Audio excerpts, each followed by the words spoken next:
My son had my husband's eulogy tucked beneath his arm when he crossed the aisle and handed it to his wife's father. For one confused second, I thought Robert Lang was only going to carry the folder back to me. I actually shifted my knees to make room for him. Instead, Robert buttoned his jacket and walked to the lectern. Andrew returned to his seat without looking at me. The microphone gave a soft pop.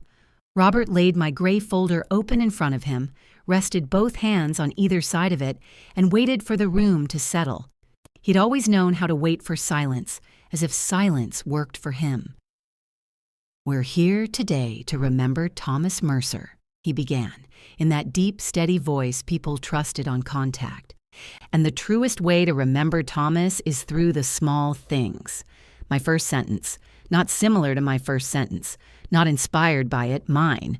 Beside me, my sister Marjorie reached for my wrist. "Ellen?" I couldn't answer her. Across the aisle, Andrew stared straight ahead while Robert's eyes moved down the page. Then he told the story of the orange.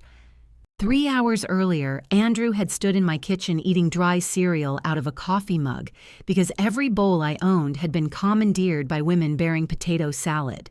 The funeral was at 11. At 7:45, my house was already full of people who spoke in whispers, but shut cabinets like they were angry with them. Caroline stood at the counter, rearranging a tray of bakery cookies nobody was going to touch. She was dressed except for her shoes, wearing a black wrap dress and a pair of fuzzy pink socks. Her hair was pinned up neatly, but she had a dusting of powdered sugar across one hip. "I ordered 4 dozen, she said. "They gave us 6 dozen. Why would they give us 6 dozen? "Maybe they heard there was a death," I said. She turned to look at me, uncertain whether I had made a joke. I had. Thomas would have known that. He would have said, "Better hide the extras before the Methodists get here." That was the trouble with losing one person. You lost all the private versions of yourself that existed only when that person was in the room. Andrew scooped another mouthful of cereal. He had slept on our living room couch, though Caroline had gone home just after midnight. He was 41 years old and still folded himself into sleep the same way he had as a college student, one forearm over his face, his socks half off. "You should eat something," he told me. I did. "What?" "A piece of toast." "When?" "During the Eisenhower administration." He lowered the mug. "Mom, I'm not hungry." He had his father's eyes, gray and slightly hooded, but none of Thomas's patience with an answer he disliked. Thomas would wait 5 minutes and ask the same question sideways. Andrew simply repeated himself louder, as if I had become hard of hearing since the death certificate was signed. Caroline set the cookies down. "I can make you an egg." "No, thank you, it's no trouble. I know, I don't want one." Andrew glanced at her and something passed between them. It wasn't cruel. That almost made it worse. It was the practiced look of 2 competent people dealing with a difficult appliance. I picked up my gray folder from the kitchen table. Andrew's attention snapped to it. "Is that the eulogy?" "Yes." 12 pages? 11 and a half. "I cut your father's experimental mustache years." Caroline gave a short laugh, then covered it with her hand. Thomas had grown the mustache in 1987 after watching a detective show. It came in blonde on one side and brown on the other, like 2 men had started it separately and met beneath his nose. He kept it for 6 weeks because I made the mistake of asking when he planned to shave. That story wasn't in the eulogy. Some memories belonged in a room with dirty coffee mugs, not under stained glass. Andrew reached for the folder, but I held it against my chest without thinking. "I'm not taking it," he said. "I just want to make sure the print is big enough. It's handwritten." "You're reading 11 pages of handwriting?" "I've been reading my own handwriting since 1965. You know what I mean. I did." He meant my hands had been shaking. They had been shaking since the morning Thomas died, though not constantly. Sometimes they steadied for hours, and I would think whatever machinery inside me had broken was repairing itself. Then the refrigerator motor would switch off, leaving the kitchen too quiet, and a glass would rattle against my teeth. Andrew noticed everything now, whether I ate, slept, remembered to lock the door, answered texts quickly enough. During Thomas's illness, Andrew could go 4 days without calling. In death, his father had transformed me into a full-time assignment. "I'll be fine," I said. Caroline came around the island in one shoe. "No one expects you to do this, Ellen. Your father did." Her face changed. "Thomas asked you to speak? 3 weeks ago." Andrew looked down at the cereal floating in his mug. "You didn't tell me that." "He didn't ask me to make an announcement about it." "What exactly did he say?" I should have told him. I knew that later. But grief had made me possessive, and the memory of Thomas asking was still warm enough to be alive. So I said, "He said he wanted me to." Andrew gave a slow nod, as though I had confirmed something he needed to think about. The doorbell rang. Caroline hurried off, still wearing one shoe, and Andrew put his mug in the sink beside 3 clean glasses somebody had used once and abandoned. "I can hold the folder for you," he said. "I've got it. Mom, you also need your purse, your coat, the flower for your lapel, and whatever Marjorie left in the bathroom. Her dignity, most likely." He almost smiled. "Let me help." That was the phrase he had used all week. Let me help meant let me answer the funeral director. Let me choose which picture goes beside the guest book. Let me tell Calvin the burial is private, even though Dad never said that, and Calvin had known him since they were 19. I had fought him on Calvin. I had surrendered on the picture. The one Andrew chose showed Thomas at 60, tan from a summer spent rebuilding our deck. Thomas was smiling at someone outside the frame. Me, though no one looking at the picture could know it. I remembered the moment because I had just told him the deck stairs were crooked. "If the folder is one less thing you have to keep track of," Andrew said, "why make it a fight?" I looked at him. He seemed genuinely tired. There was a shaving cut under his jaw, and his black tie was tied badly.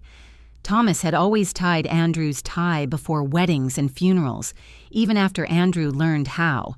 They made the same joke every time. Which one of us is supposed to know how to do this? "The father," Thomas would say.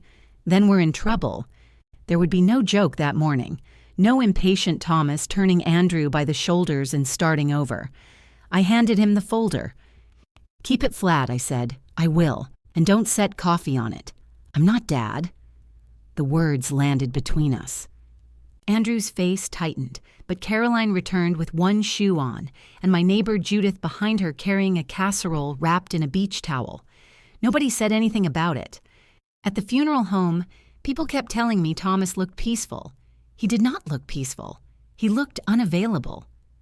The makeup had made his skin too smooth, and somebody had combed his hair straight back, a style he had rejected every morning of our marriage. I stood beside the casket and used 2 fingers to push a small lock toward his forehead. "That's better," I whispered. Marjorie came to stand beside me. At 72, she wore her white hair in a blunt chin-length cut that made her look like a wealthy art thief. She touched Thomas's sleeve. "They never get the hair right," she said. "No, they shellacked Leonard." I remember. He looked like a game show host. I laughed, and the laugh rose too loudly in the viewing room. A woman near the guest book turned toward us. Marjorie stared back until she turned away. "You're allowed," my sister said. "To cause a scene? To sound alive." Andrew appeared behind us. "They're ready to close." The sentence bent me in half without moving a bone. I touched Thomas's hand. It felt firm and cool, not like skin, but like an object made to resemble it. His wedding band was still there. We had argued about that. Andrew thought I should keep it. Caroline thought Thomas would have wanted to be buried wearing it. Robert said both choices could be meaningful, which was the kind of answer that made everybody feel wise and nobody feel helped. I left it on him because I could not stand the thought of watching someone remove it. "Goodbye, Tom," Marjorie said. I couldn't say goodbye. I said, "I'll see you in there." Andrew guided me away with a hand at the center of my back. He had the gray folder under his arm. The chapel filled quickly. Thomas had been the kind of man who claimed to dislike people but collected them everywhere. Former co-workers, neighbors from 3 different streets. Men from the hardware store who knew him by his first name, and women from the library who knew exactly which chair he preferred. Calvin sat in the second row, holding his funeral program with both hands. He gave me a nod. I nodded back. Robert and his wife, Diane, sat across the aisle with Carolyn. Robert looked polished and solemn, his silver hair combed perfectly. When he saw me looking, he pressed one hand to his heart. I had never disliked Robert. That needs to be understood. He was generous. He remembered waitresses' names. He helped Andrew build a shed one summer and never once pointed out that Andrew measured every board twice because Thomas had spent his childhood saying, "You sure about that?" Robert hugged hello and goodbye. Thomas shook hands, even with his own son. The music began. Andrew took the chair beside me, still holding the folder. "You okay?" he whispered. "No." It seemed to surprise him. The service moved around me, a prayer. A hymn Thomas always complained was too slow. The funeral director reading the obituary with solemn respect for facts he had learned that morning. Then he said, "We'll now hear a remembrance of Thomas's life." I held out my hand. Andrew stood. At first I thought he was going to help me up. Instead, he stepped into the aisle with my folder beneath his arm. He walked past the lectern. He walked to Robert. Even then, I did not understand. Robert rose. Andrew handed him the folder and murmured something close to his ear. Caroline watched them, her lips pressed together. When Andrew returned, I caught his sleeve. "What are you doing?" He sat beside me. "Just listen." Robert began with my first sentence. Then he told them how Thomas apologized with oranges. Early in our marriage, after a quarrel, Thomas would appear with an orange peeled in one long, ragged spiral. He would divide it carefully, remove the white threads from my half, and set it beside my coffee. Sometimes I made him say the actual words before I ate it. Sometimes I didn't. Robert told it well, better than I might have. People laughed softly. Someone sighed. I looked at Andrew. "You gave him my eulogy." His eyes stayed fixed on the lectern. "I'm trying to help you." On stage, Robert turned the page. My page. And while a room full of people listened to the story of my marriage in another man's voice, my son reached over, closed his hand around mine, and held it as if I were the one causing him pain. I pulled my hand out from under his. Andrew flinched just slightly, but he did not look at me. Robert had reached the blue thermos. It went everywhere with Thomas, he said. Job sites, road trips, hospital waiting rooms.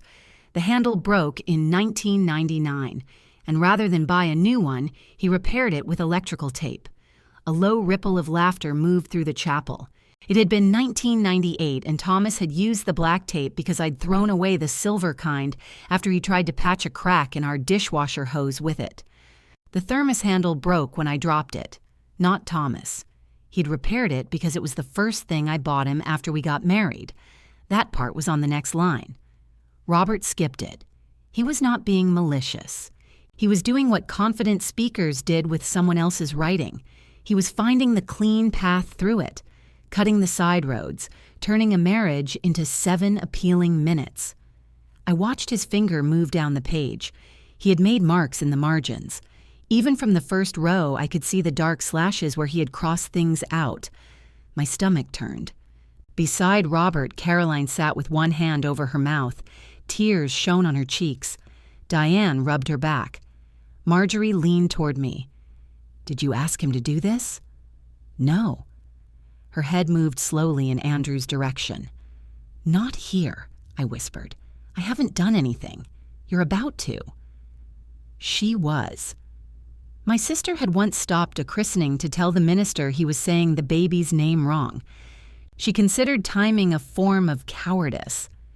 Robert told the room about the honeymoon car, a rust-colored Plymouth that died 17 miles outside Charleston in August. Thomas had walked 2 miles to a gas station while I sat on the hood in my wedding sandals, swatting mosquitoes with a road map. He returned carrying a can of gasoline in one hand and an ice cream sandwich in the other, Robert read. Ellen had learned early that this was how Thomas loved people. He saw what needed doing, and he did it. There it was, my name finally. Robert glanced at me as he said it. His expression was so kind that for half a second I wondered whether I had misunderstood the entire thing. Maybe Andrew had panicked. Maybe he thought I had changed my mind. Maybe I had said something that sounded like permission while people were carrying flower stands through the hallway. Then Andrew shifted in his chair, and the edge of a folded white paper showed inside his suit pocket. The service program. I had watched him slide it into the gray folder before we left the house, saying he didn't want it bent. Now he had it. At some point before the service, he had opened my folder, taken out his program, and handed the rest to Robert. This had not happened in the aisle. Robert's voice softened as he came to the last story he had chosen. Thomas checking the back door twice every night, once before turning off the downstairs lights, then again after brushing his teeth. I used to tell him no burglar would be patient enough to wait for the second inspection, Robert read. Another gentle laugh. The next sentence should have been, after he went into hospice, I checked it for him. Robert didn't read that part either. He closed the folder. Thomas understood that love is not only what we say, he told the room.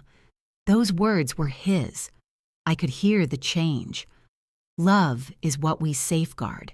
It is what we repair. It is what we leave stronger for those who come after us. His eyes went to Andrew and Carolyn, and I know his example will remain alive in this family. Everyone stood before I understood the eulogy was over. I stayed seated. A hymn began. Marjorie stood on one side of me, Andrew on the other. Both waited for me, each pretending not to. What did you tell him? I asked Andrew. We'll talk after. What did you tell Robert? Mom, please. The hymn continued without us. I stood because grief had already made me conspicuous enough. At the cemetery, the wind kept lifting the corner of the green cloth stretched over Thomas's grave. The funeral director put one polished shoe on it when he thought no one was looking. I watched that shoe through the entire prayer. If I looked at the casket, I would think about Thomas beneath the closed lid. If I looked at Andrew, I might speak. So I watched a stranger pin a piece of fabric to the ground and thought how Thomas would have hated paying for any service that required a man to stand on the equipment. When it was finished, people formed a line around me. They said the things people say because the alternative is admitting death has left them without language. He was one of the good ones. He's in a better place. At least he didn't suffer long. That last one was not true, but I thanked the man who said it. A woman I vaguely recognized from Thomas's old office took both my hands. That eulogy was simply beautiful. Thank you, I said automatically. Your daughter-in-law's father has such a gift. It felt like he knew Thomas his whole life. He didn't. The woman blinked. I tried to rescue her. It was instinct, muscle memory. They knew each other about 7 years. Oh, well, he certainly captured him. Yes, I said. He had excellent notes. She smiled, relieved to have found safe ground, and moved along. Calvin came last. He was a tall, narrow man whose shoulders had curved with age, giving him the permanent posture of someone leaning into bad weather. He hugged me carefully. I didn't know about the oranges, he said. Most people didn't. Tom would have shot me if I talked about him that long. He would have loaded the gun around minute 4.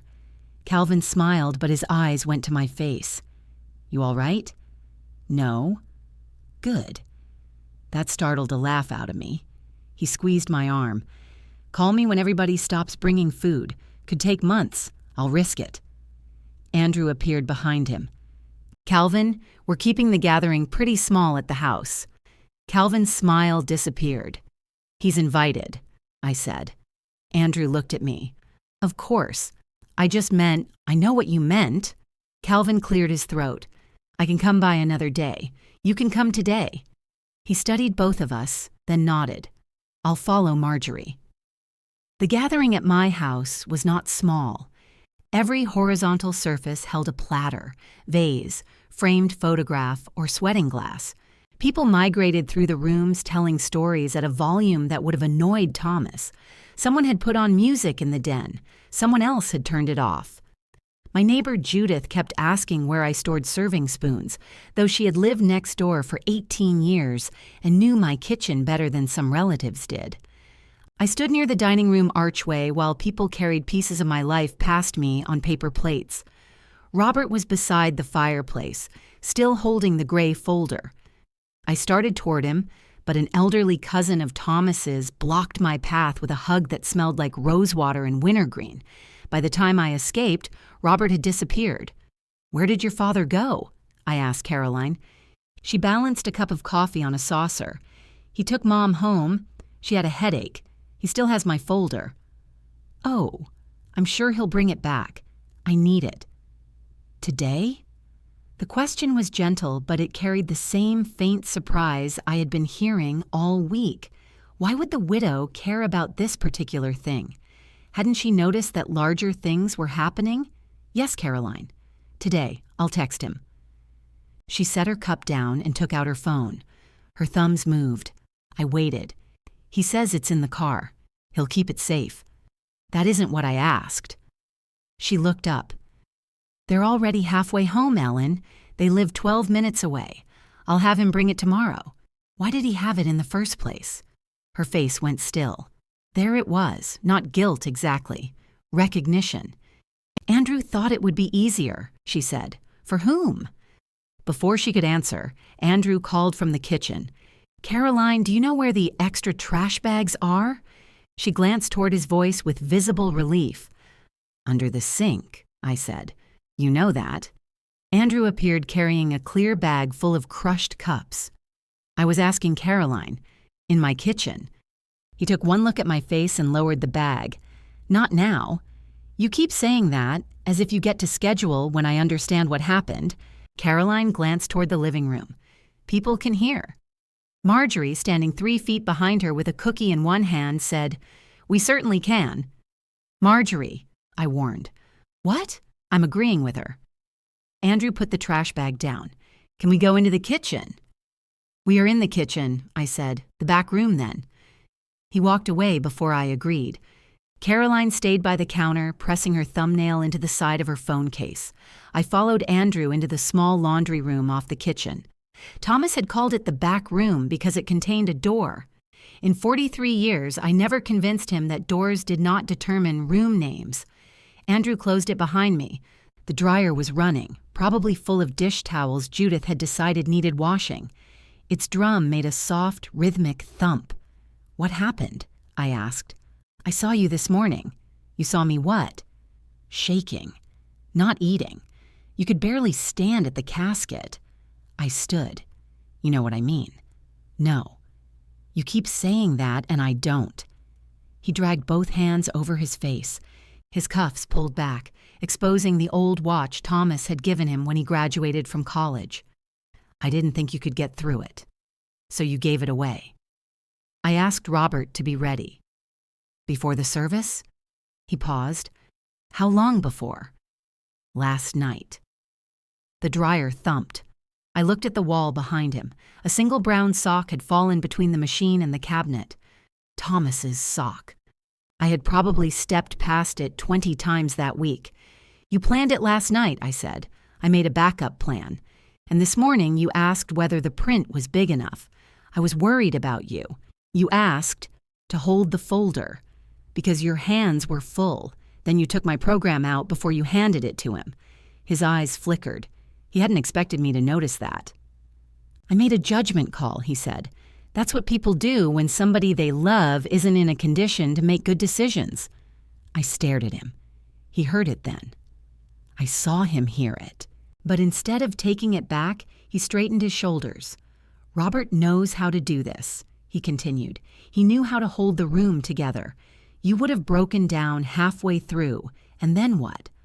I'm supposed to watch my mother collapse in front of 100 people on the day I bury my father." "Yes," I said. "If that's what happened," he shook his head. "You could have asked me. There wasn't time. You decided last night? Fine. I thought you'd say no. I would have." "Exactly." The dryer stopped. In the sudden quiet, I could hear silverware striking plates in the next room. Andrew lowered his voice. Caroline thought it would mean a lot to Robert. He wanted to help. Dad respected him. Everybody was already emotional, and I wanted one part of today to feel like somebody had control of it. I waited for him to hear himself again. He didn't. Instead, he touched my elbow and said, "You would understand that if you weren't so overwhelmed." I looked down at his hand until he removed it. Then I opened the laundry room door and let all the noise of the house back in. Judith stood on the other side holding a stack of clean dish towels. She looked from me to Andrew and then down at the towels. "Well," she said, "the machine works." "Thank you, Judith." I never doubted it. She stepped around me into the laundry room, giving Andrew the polite smile reserved for men who had been caught doing something embarrassing, but not interesting enough to discuss. I went back to the dining room. People were still eating. That offended me for reasons I couldn't have explained. Thomas had been put in the ground less than 2 hours earlier. My son had handed my marriage to another man, and Cousin Ray was comparing 2 kinds of macaroni salad. Marjorie caught my eye from across the room. I shook my head once. She came anyway. What did he say? Nothing useful. That boy has been running backwards since birth. He's 41. Then he's had time to improve. Please don't start with him. I don't start things. I noticed them out loud.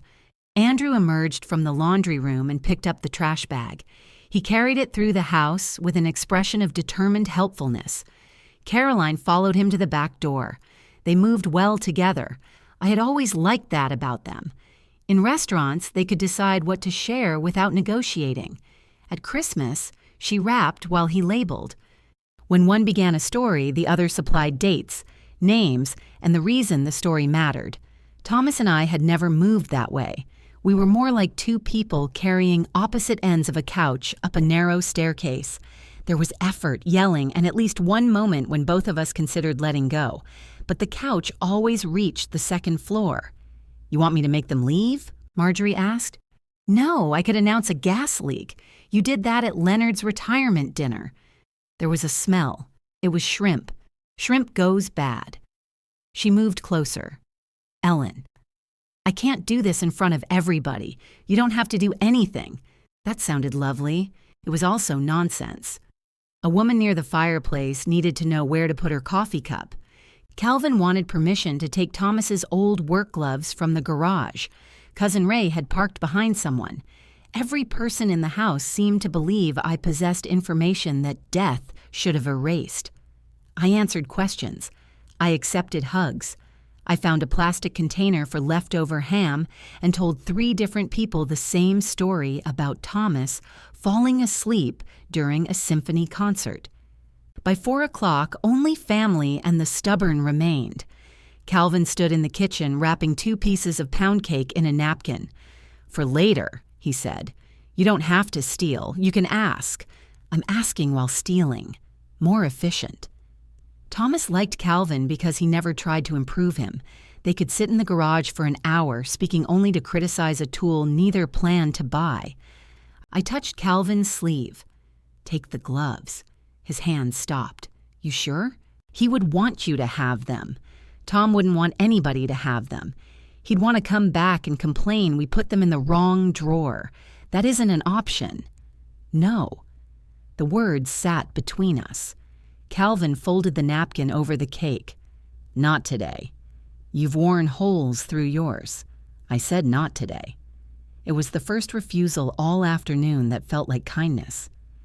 After he left, Diane's glass serving dish remained on the dining table, though Diane herself had been gone for hours. It was blue around the rim and contained 6 untouched stuffed mushrooms. "Those need to go in the refrigerator," Caroline said. "Then put them there." She took the dish, surprised by my tone. Andrew was gathering framed photographs from the mantel. Someone had arranged them around a large portrait of Thomas. He carried 3 at a time toward the hallway. "What are you doing?" I asked. "Putting the house back." "Back where?" He stopped. "The photos from the service." "I thought you wouldn't want to wake up to all this. I don't want you moving things. I'm taking them to the den." Leave them." He looked down at the photograph in his right hand. It was from our 25th anniversary. Thomas wore a navy blazer he hated, and I had a red scarf tied around my neck because it was 2002, and apparently nobody loved me enough to stop me. "Mom, the house is a mess." "Then it's a mess." Caroline closed the refrigerator door. "We can stay another hour and straighten up." "No, you shouldn't have to deal with this alone." "I'm not dealing with it tonight." Andrew set the pictures down, not on the mantel, but on the coffee table. "I'm sleeping here again. You don't need to." "I know I don't need to." "Then go home." He stared at me. Caroline looked at the floor. I had never told my son to go home, not when he arrived at 1 in the morning after fighting with Carolyn, not when he left wet towels on the guest bed. Not even during the 7 months when his consulting job had him working nearby and he treated our refrigerator like an office benefit. "This isn't about tonight," he said. "It's only about tonight." "Come on, Mom. I want to be alone." "You haven't been alone in this house since Dad went into hospice. I've been alone in this house for months." He knew what I meant. Thomas had died 8 days ago, but illness had been removing him by inches long before that. Andrew's face softened. For a moment, he was my son again, rather than a man assigned to manage me. "You don't have to prove anything," he said. "I'm not." "Then let me stay." I almost said yes. The day had hollowed me out. Night waited beyond the windows, deep and ordinary. Andrew would sleep on the couch. I would hear him breathing downstairs. If the furnace clicked or the bedroom door drifted open, there would be another living person in the house. Then I saw my gray folder in my mind, lying in Robert's car while the pages absorbed the cold. "I asked you to let me speak for 7 minutes," I said. "You couldn't do that." His expression closed. "That's not fair." "I know. Go home anyway." Caroline gathered her purse. "We should go." He turned toward her. "I'm not leaving her like this." "I'm standing right here," I said. Caroline touched his arm. She asked us to leave. Something in her voice surprised him. It surprised me too. He snatched his coat from the banister. "Fine. Lock the back door. I know how doors work." He opened his mouth, then walked out. Caroline stayed long enough to put on her coat. "I'm sorry today didn't happen the way you wanted," she said. That sentence had likely served her well in life. It sounded compassionate while accepting responsibility for nothing. "It didn't happen," I said. She frowned. "What?" "My eulogy? It didn't happen in a disappointing way. It was taken from me." Andrew was scared. He wasn't too scared to plan it. He didn't want you to fall apart. He didn't want to see it. Caroline pulled her hair from beneath her collar. "Is there a difference?" "Yes." She considered that. Outside, Andrew started the car, then revved the engine once because he had pressed too hard. Caroline looked toward the sound. "My dad was only trying to help," she said. "Your father read what he was given. He cared about Thomas." "I know. He took this seriously. He was up half the night preparing." My gaze moved back to her. Preparing what? The eulogy.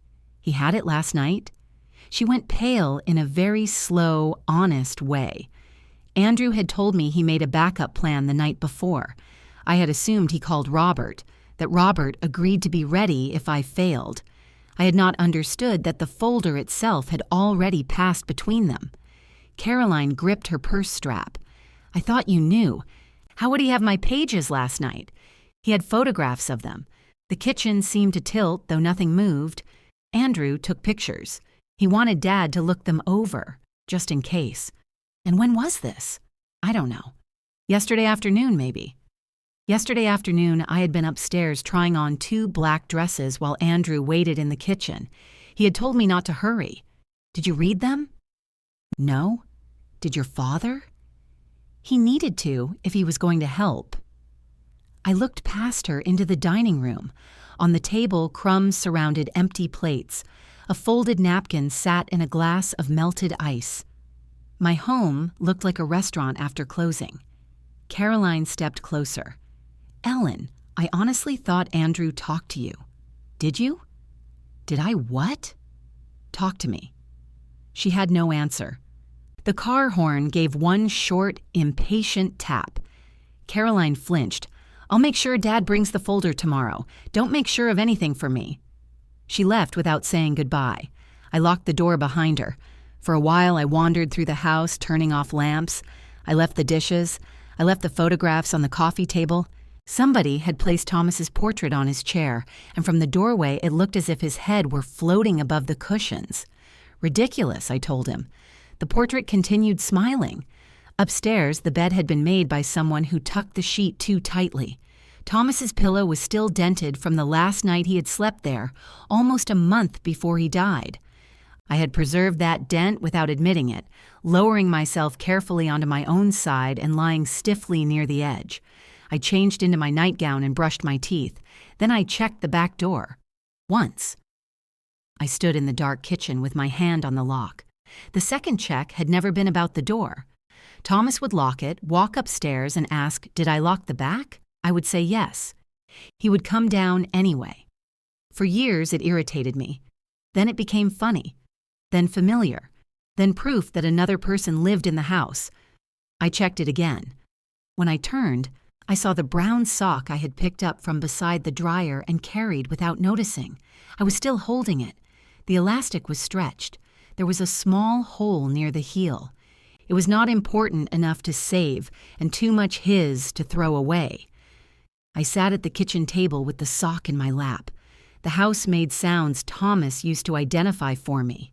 Pipes contracting, ice dropping in the freezer, the loose vent above the hallway clicking when the heat came on. My phone buzzed. Andrew had written, "Let me know you're okay." I typed, "I am not okay." 3 dots appeared immediately. I waited. They vanished. A minute later, he sent, "Did you lock the door?" I turned the phone face down. Near midnight, I went upstairs and opened Thomas's dresser.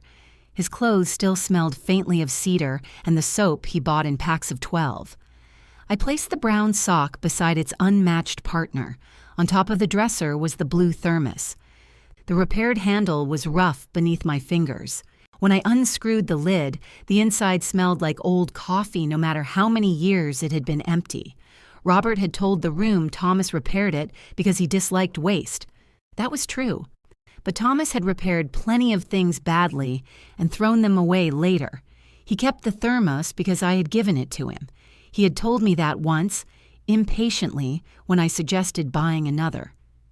"You gave me this one," he'd said. What would I do with another? It was not a grand declaration. Thomas did not make those. It was mine anyway.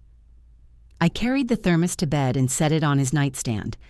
Then I lay awake, wondering how many of my memories Andrew believed could be removed from me and still remain true. Sleep came just before daylight and ended with a cabinet door closing downstairs. I sat upright so fast the blue thermos fell from the nightstand and struck the floor. For a few seconds, I didn't know where I was. The bedroom looked pale and unfamiliar. Thomas's side of the bed was smooth, except for the shallow place where I had pressed my hand during the night. Another cabinet closed.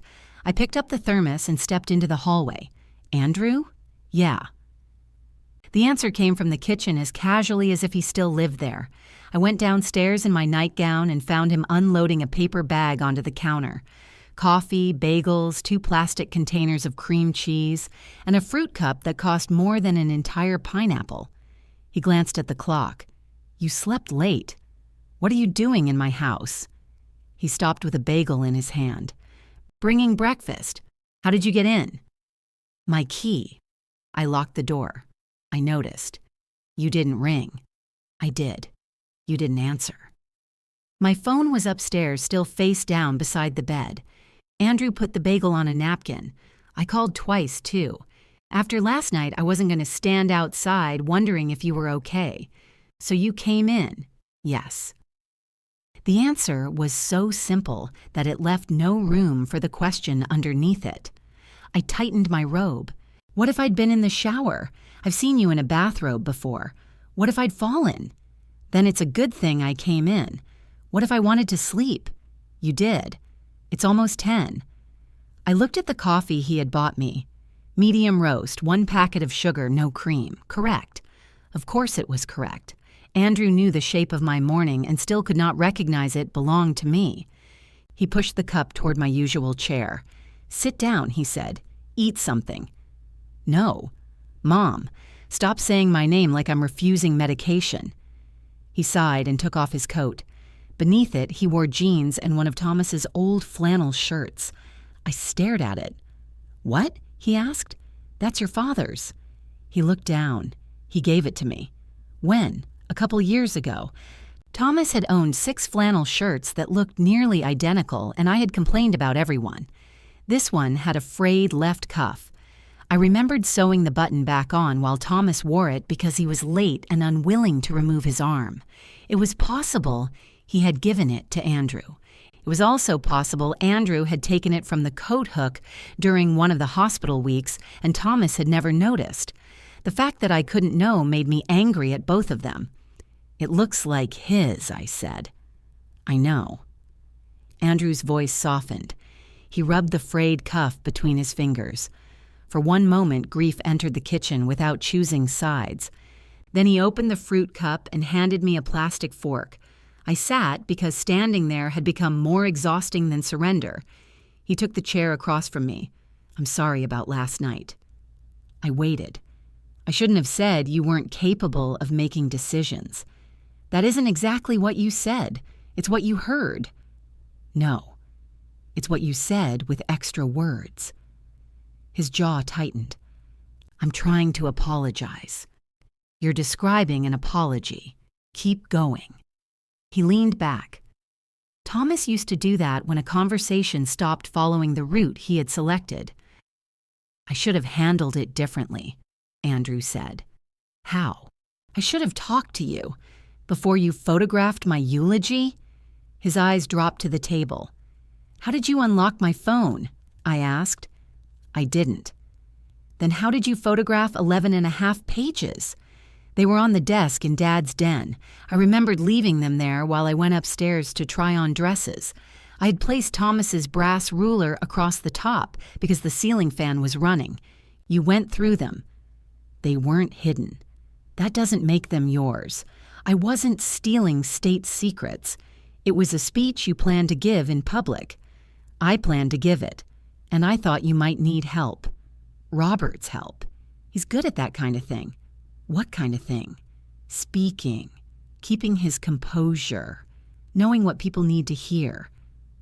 I took the lid off my coffee, though I had no intention of drinking it. Steam rose between us. "Your father knew what people needed to hear," I said. "He just usually decided not to say it." Andrew gave a humorless laugh. That's one way to put it. There was more behind the answer, but when I looked at him, he reached for his bagel. "Did Caroline know you were taking pictures?" I asked. She knew I was worried. That wasn't my question. She knew Dad was going to prepare something as a backup. "Your dad. You know what I mean. Unfortunately, I always do." He dropped the bagel onto his napkin. "Can we not make every word into a trap? I didn't put the words in your mouth." "No, you wrote them down and expected to get through 11 pages while shaking so hard you couldn't hold a coffee cup." I held Thomas's hand while he died. The kitchen went silent. Andrew looked toward the window. He had been at the hospice room that morning. He and Caroline arrived 20 minutes after Thomas stopped breathing because Andrew had gone home to shower. I had told him to go. Thomas had been unconscious for most of 2 days. There had seemed to be time. When Thomas's breathing changed, I called. Andrew answered on the first ring, but all I could say was, "Come back." He did. He just didn't make it. "I know," he said. "You don't know what I can get through. Maybe I didn't want to watch you find out." That was the closest he had come to the truth, and I almost reached across the table. Then his phone buzzed. He looked down. "Caroline wants to know if you're coming to dinner tonight." "No." "I think it would be good for you to get out of the house." "I've been in it alone for 12 hours. "Exactly. I'm not going." "Fine. She'll bring something over. Don't send food. You have to eat. I have 6 dozen cookies." His mouth twitched. 5.5. I drank the coffee.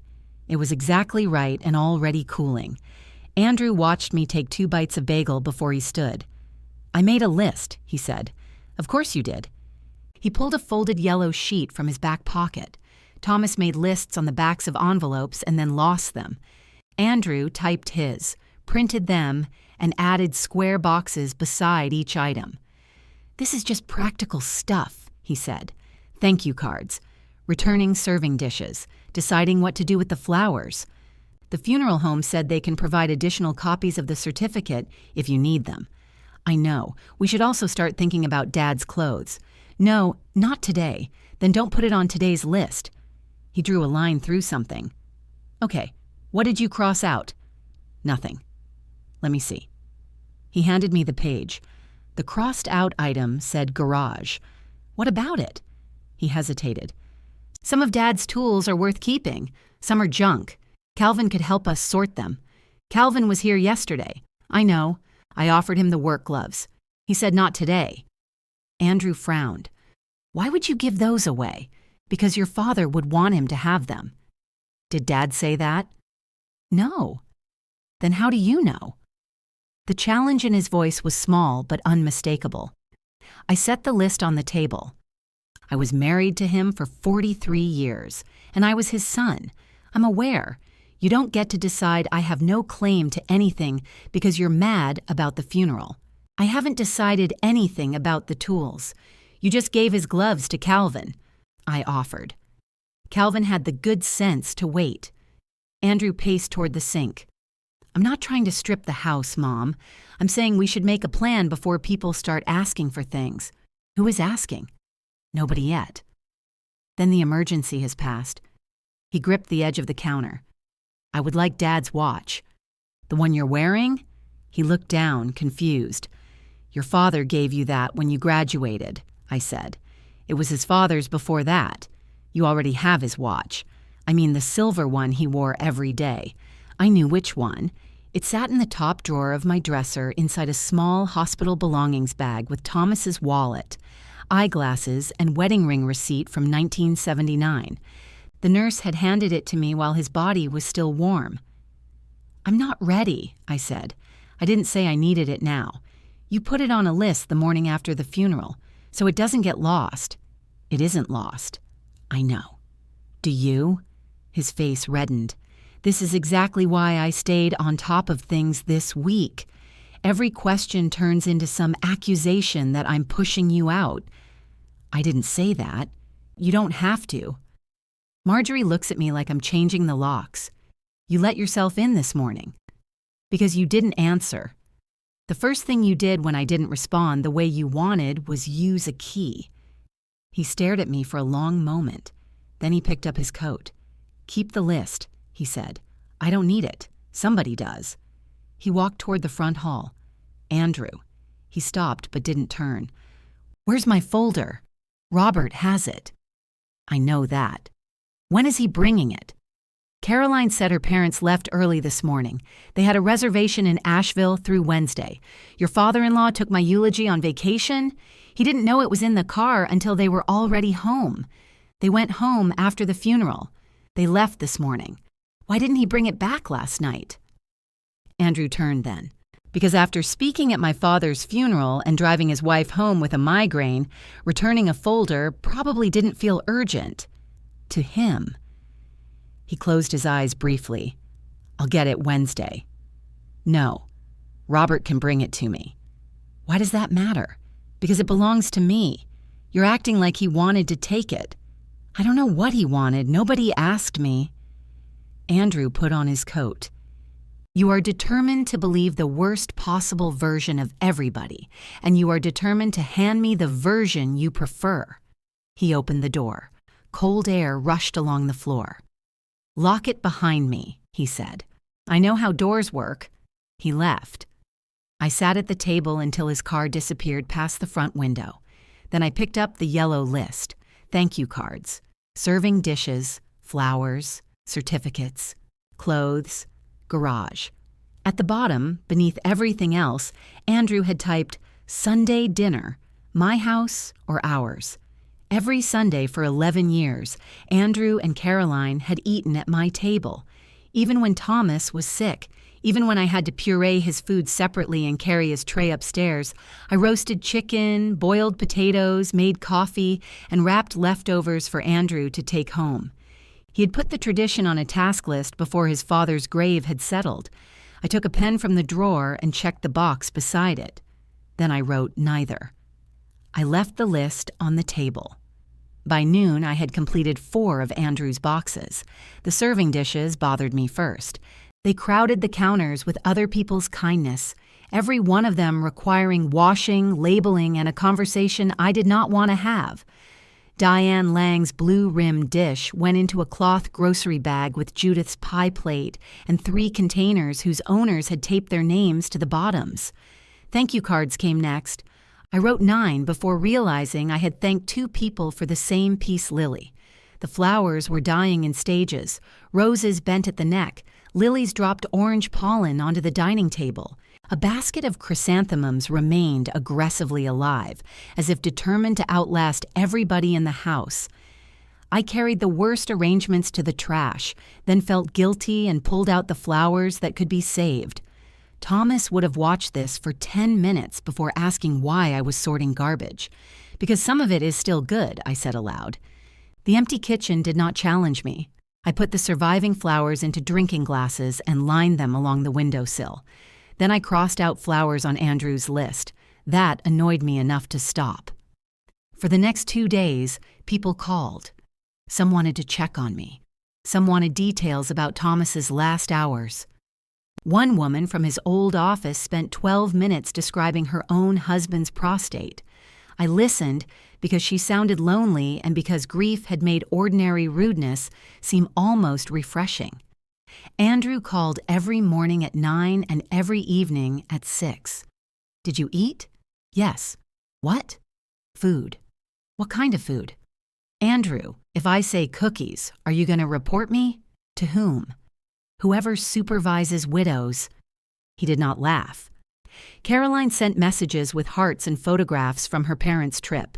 Robert and Diane beside a stone fireplace. Robert standing at an overlook with his arm around Diane. In the corner of one photograph, through the back window of their car, I could see my gray folder on the seat. I enlarged the image until the pixels blurred. Wednesday afternoon, Robert sent me a message directly. Ellen, your words honored Thomas beautifully. I know yesterday was difficult.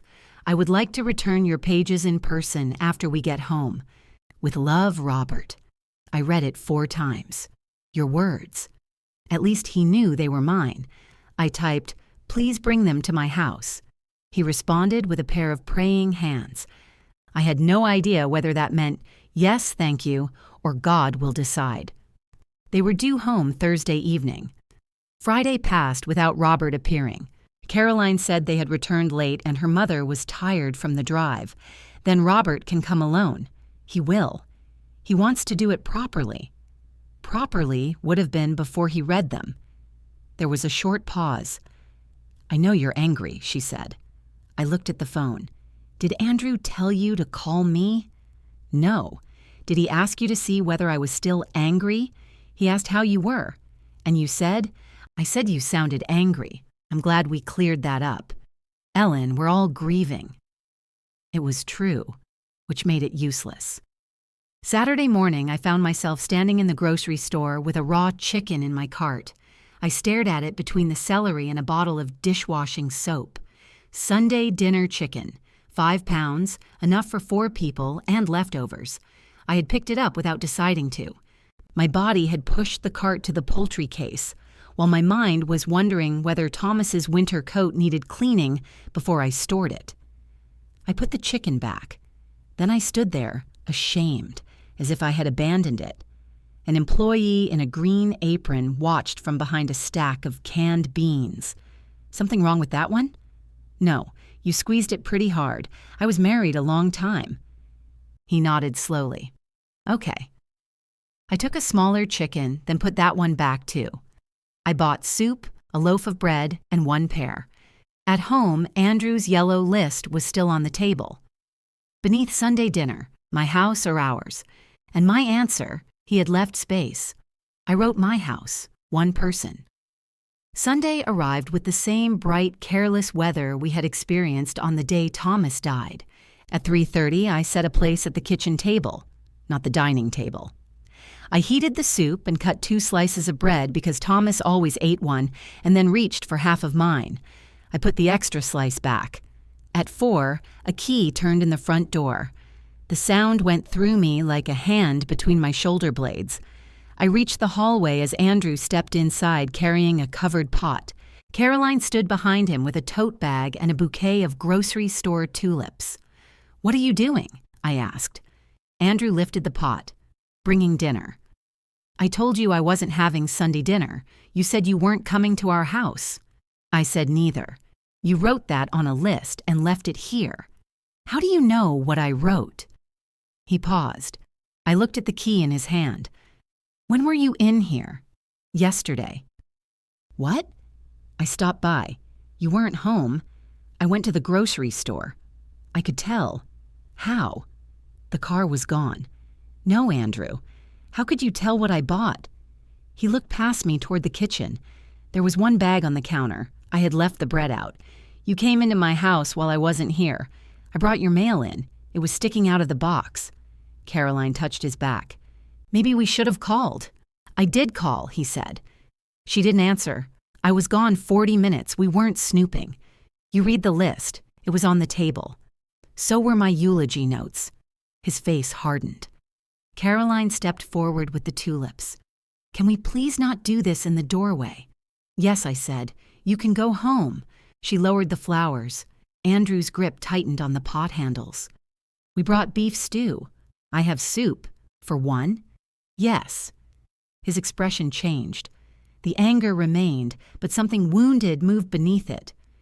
"You were going to sit here alone on Sunday night?" "I am sitting alone. That's the difference between alone and lonely. People keep confusing them. Are you lonely?" The question was so direct that I had to look away. "Yes," I said. "That doesn't mean I want this." Caroline shifted the tote bag higher on her shoulder. "We could eat and leave early." I stepped aside. That was how my first boundary lasted approximately 40 seconds. Andrew put the stew on the stove. Caroline arranged the tulips in a pitcher because every vase still contained funeral flowers. I returned my bowl of soup to the pot and placed 3 settings on the kitchen table. We did not speak while we ate. The stew was excellent.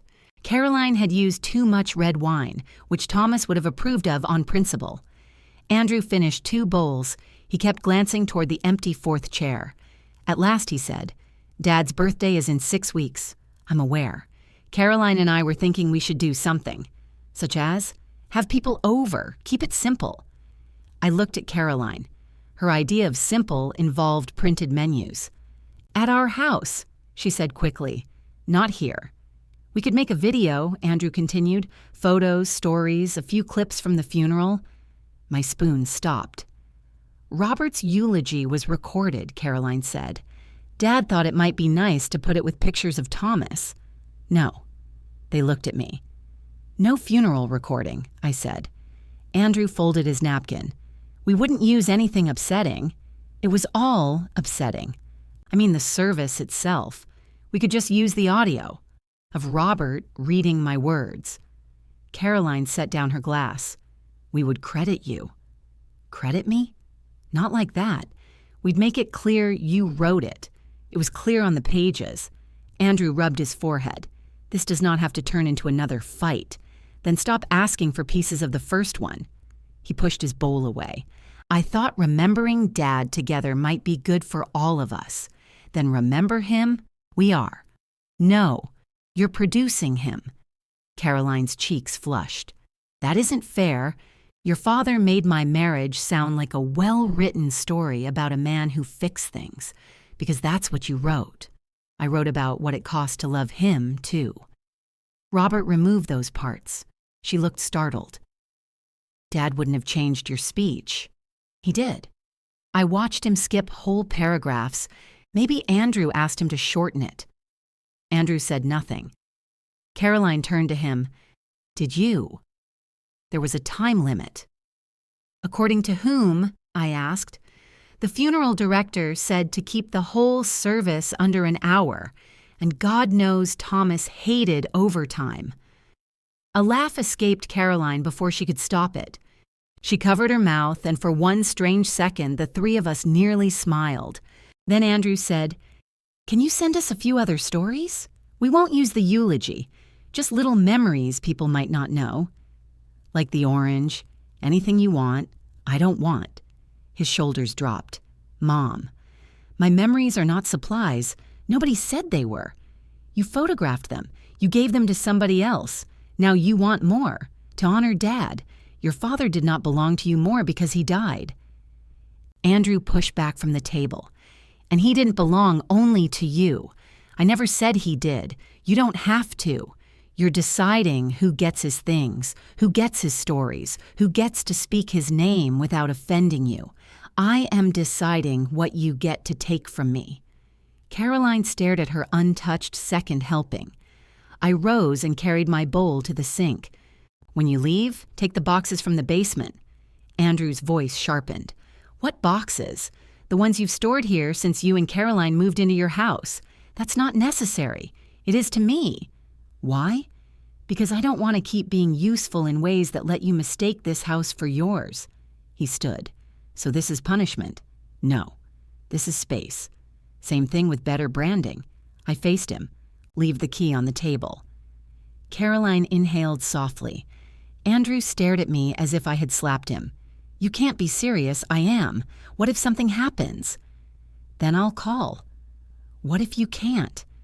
What if nothing happens and I simply want to know who is in my home? I'm your son." "Yes." The word hurt both of us. He took the key from his pocket and held it in his closed fist. "You're making a permanent decision because you're angry." "No," I said. "I'm making a decision that can change when something else does." He looked down at his hand. Then he set the key beside the bowl where I had planned to eat alone. The sound it made was almost nothing.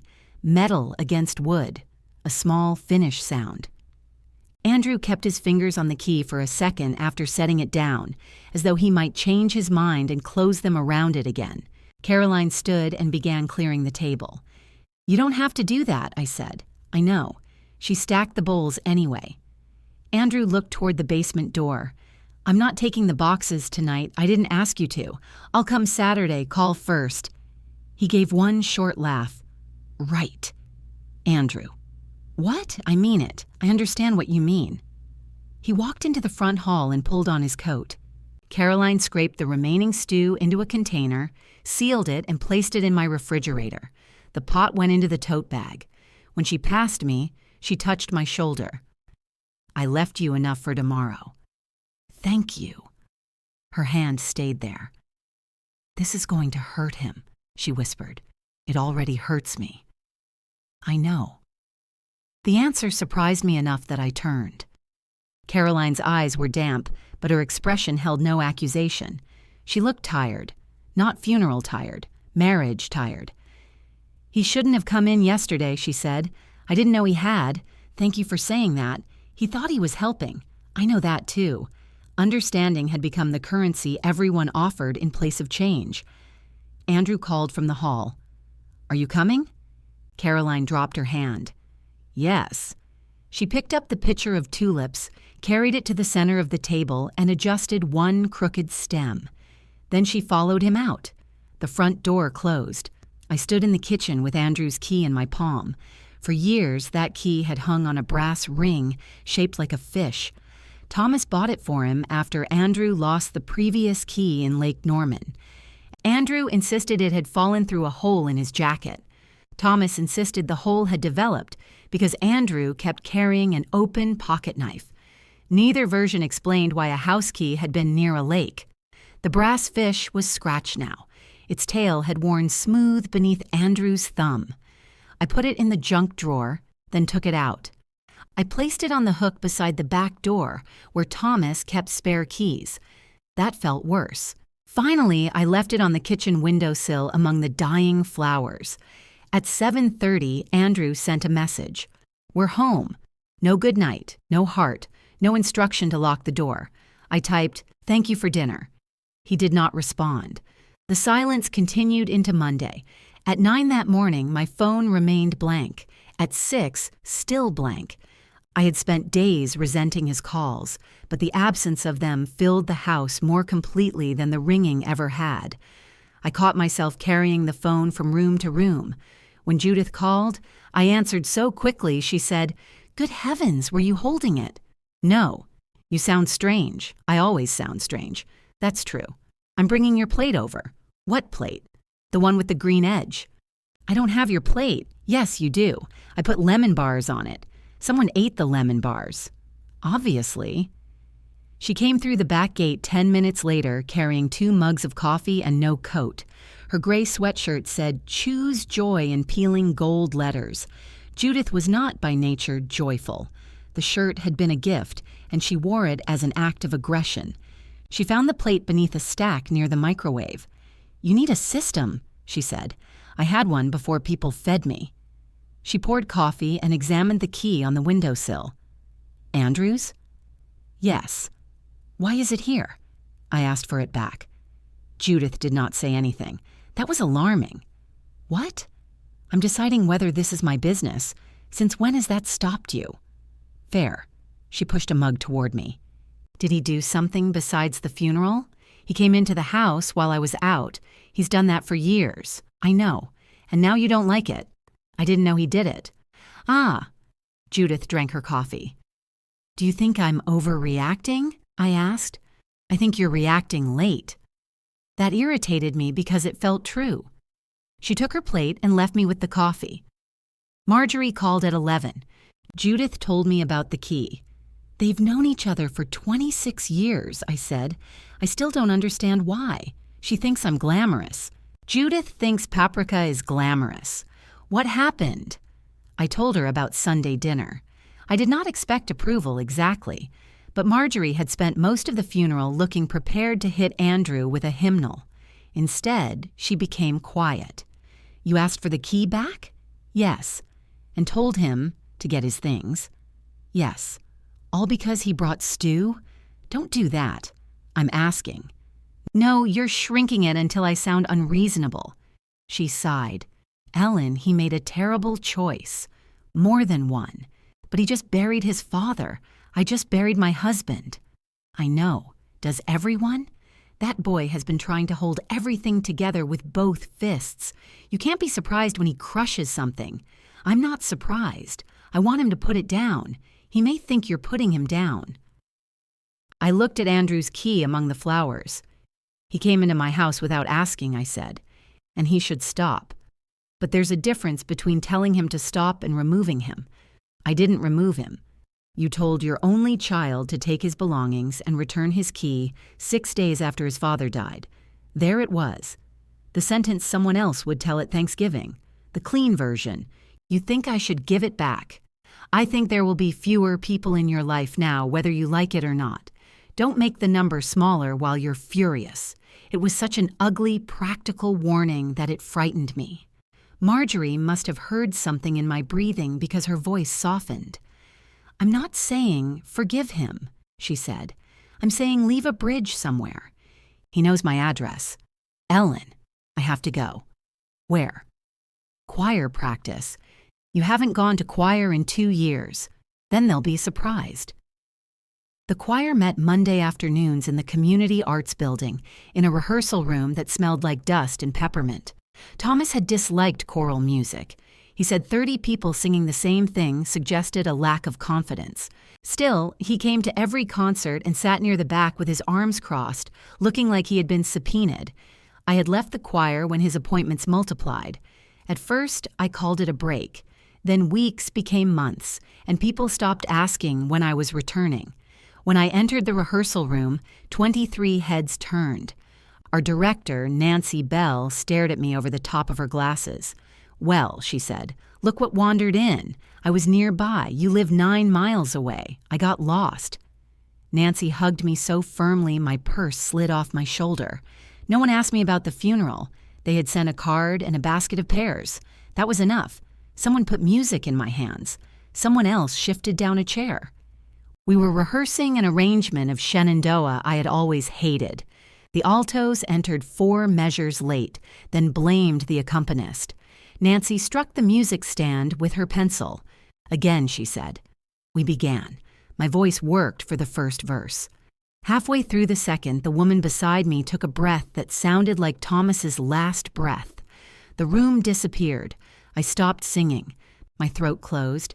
Music continued on every side of me while I stood holding the page with both hands. Nancy lowered her pencil. I'm sorry, I said. Nobody told me I was overwhelmed. Nobody took the music away. The accompanist waited. Nancy said, We'll start at measure 28. The woman beside me, Ruth, touched her shoulder to mine. Not a hug. Just enough pressure to tell me where I was. When we began again, I missed the entrance. The third time, I found it. I cried in the car afterward, not gracefully. My nose ran, my chest hurt. I pressed my forehead against the steering wheel until someone tapped on the window. Nancy stood outside holding my purse. I rolled down the glass. You left this? Thank you. You coming next week? I don't know. All right. See you next week. She walked away.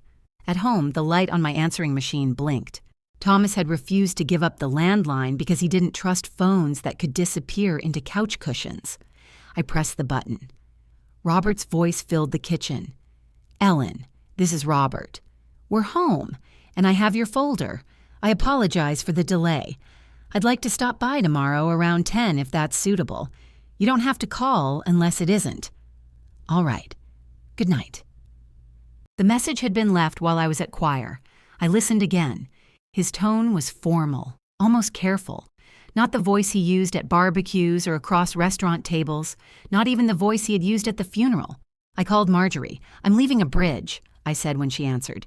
Do you want to stand on it with me?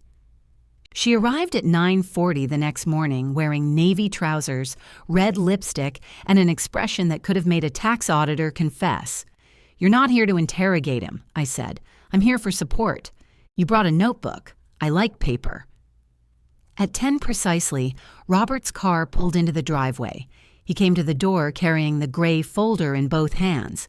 He wore a brown sweater instead of a jacket, and without the funeral lectern in front of him, he looked older, less certain. Marjorie sat at the dining table where he could see her. Good morning, he said. Robert. He glanced at Marjorie. Hello. Hello, Robert. Her tone made his name sound like a charge being read. I took him into the living room. He remained standing until I sat, then lowered himself into Thomas's chair. He realized whose chair it was and immediately rose again. Sorry, it's a chair. He chose the couch. The folder lay on his knees. Several colored tabs protruded from the side. My pages had been placed inside plastic sleeves. You organized it, I said. I wanted to return it in good condition. It wasn't in plastic when you got it. No. He ran one hand across the cover. I owe you an apology, Ellen. From the dining room came the faint scratch of Marjorie's pen. Robert looked toward the sound, then back at me. I should have spoken to you directly, he said. No matter what Andrew told me, I should have confirmed it with you. What did Andrew tell you? Robert's eyebrows pulled together. He said you asked me to deliver it. I heard Marjorie's pen stop. Robert continued slowly. He said you had written the words, but you couldn't bear to stand up and read them. He said it was your wish that I speak for you. For a moment, the only sound in the house was the refrigerator motor starting in the kitchen. Robert watched me carefully. I looked down at the folder. Andrew told you I asked. Yes. When? Saturday evening. He sent me photographs of the pages and called a few minutes later. The funeral was Tuesday. Yes. So you had 3 days to prepare. I did. And you believed I knew. I believed it was your request. Why didn't you call me? He looked at his hands. That's the part for which I have no good answer. From the dining room, Marjorie said, Try the bad one. Marjorie, I said, I'm still on the bridge. Robert gave a tired half smile. The bad answer is that Andrew sounded certain, and I was flattered. That quieted her. He opened the folder and turned it toward me. My pages sat inside clear sleeves. His notes filled the margins in blue ink, arrows, brackets, underlining. He had circled several sentences and written strong beside one of them. "You told me you were afraid you might not be able to speak," he said. "When?" "At the hospital." The afternoon before Thomas died. I remembered. Robert and Diane had visited for half an hour. Thomas was unconscious and Andrew had gone downstairs with Caroline to find coffee. Robert asked whether there would be a service. I said I didn't know how any of us were going to get through it. That wasn't a request. No. But it made Andrew's explanation seem reasonable. Reasonable enough that you never asked me. Yes. He did not defend himself. It was unnerving. I had prepared for every soft excuse Andrew had already given me, and Robert refused to use one. I pulled the folder onto my lap. At the bottom of the first page, beside a paragraph about Thomas's inability to say he was frightened, Robert had written too intimate for opening. On page 4, he had bracketed the story of our worst anniversary dinner and written trim, changes tone. On page 8, the paragraph beginning. There were years when loving Thomas felt like speaking through a locked door was crossed out entirely. I touched the blue line. Why did you remove this? I was trying to keep the remembrance warm. It was warm. I mean, consistent. Life isn't consistent. No. You made him easier. Robert nodded. I had expected an argument and resented him for denying me one. Did Andrew tell you to cut those parts? He said you wanted people comforted. He said the service shouldn't become... Robert hesitated. Become what? A reckoning. Marjorie made a disgusted sound in the dining room. I turned the page. Those were his words? I believe so. You believe so, or they were. They were. The writing blurred. I took off my glasses, wiped them on the hem of my shirt, and put them back on. Robert had placed a tab on the final section. The tab was yellow and labeled Private Ending. Why didn't you read this? Andrew told me not to. What does it say? He seemed confused by the question. I know what it says, I told him. I want to know what he objected to. Robert opened to the final page. My last paragraph had been written after midnight beside Thomas's hospice bed. In it, I described the night Andrew was born, not Andrew himself, not a sentimental account of becoming parents, but Thomas standing at a hospital window while the city lights went out during a thunderstorm. Thomas had been terrified. He told me only once that he did not know how to be the kind of father a son needed. His own father had taught through criticism, and Thomas feared love would make Andrew soft while criticism would make him distant. He spent 41 years moving between the two fears and never found the middle. He thought it was about him, Robert said. It was about Thomas. Andrew may not have experienced the distinction. I looked up. Robert's expression held something I couldn't name. Not superiority. Recognition, perhaps. How much has he told you? I asked. About his father? About my husband? Robert leaned back. Andrew and I have talked over the years. That isn't an answer. No, it isn't my place to give you the details. You stood at my husband's funeral and told strangers how he peeled my oranges. His face reddened.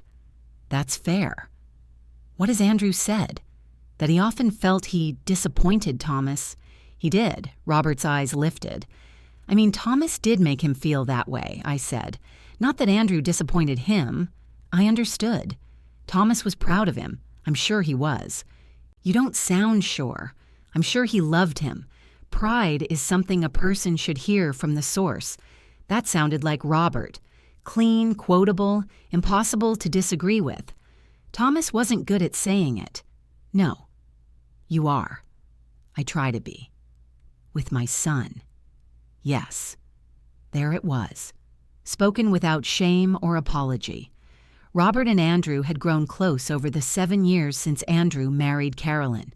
Fishing trips, home projects, long conversations on Robert's deck. I had seen the relationship as a gift.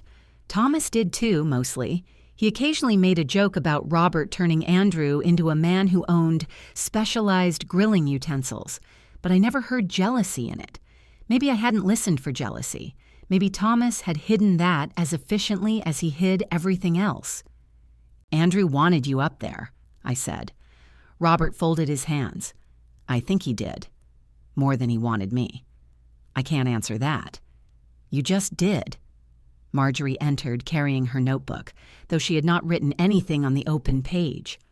Did Caroline know what her husband told you? She asked.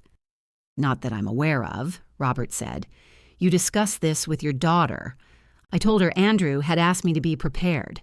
Did you tell her Ellen requested it? I assumed Andrew had. Marjorie looked at me. There's your bridge. Stop. Robert closed the folder. I hurt you, he said. Whatever my intention was, I participated in taking something that did not belong to me. I stared at him. He looked older than he had at the door, his shoulders rounded beneath the brown sweater.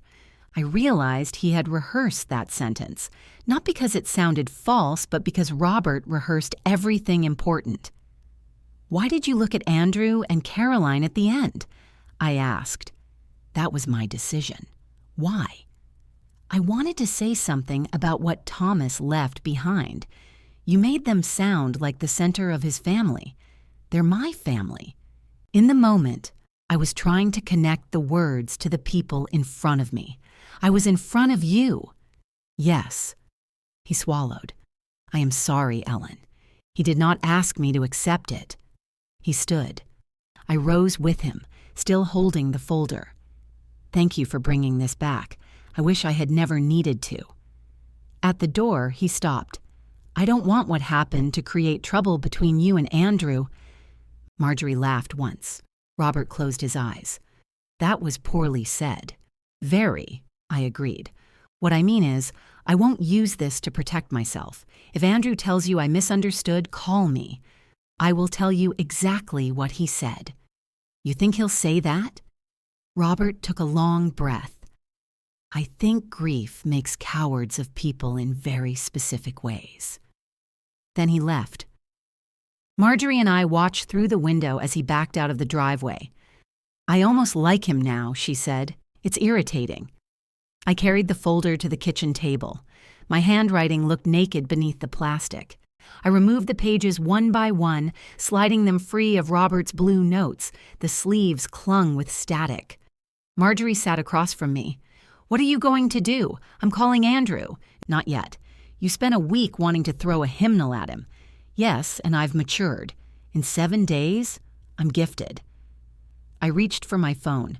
She placed her hand over it. You want him to say something that will make this make sense. I want him to tell the truth. Those aren't the same thing. Move your hand. Eat first. I'm not 5. No, but you're pale, and I'm not having you faint during an argument. It would prove his point.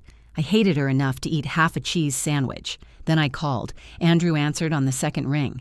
Hi. Robert was here. Silence. He returned my folder. That's good. He told me what you said. Another silence, longer this time. What exactly did he tell you? That I asked him to deliver the eulogy. Andrew exhaled. That's not exactly what I said. Robert offered to repeat it. I'm sure he did. What does that mean? It means Robert doesn't like looking bad. He looked me in the face and admitted he was flattered. Congratulations to him. Marjorie took the sandwich crusts from my plate and carried them to the sink, granting us the illusion of privacy. Did you tell him I wanted him to speak for me? I asked. I said you wanted the eulogy delivered. By him. I said you weren't sure you could do it. That isn't what he heard. Then he misunderstood.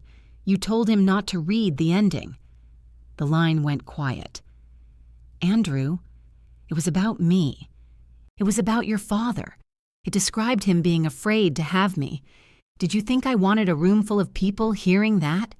He was afraid he would fail you. And then what?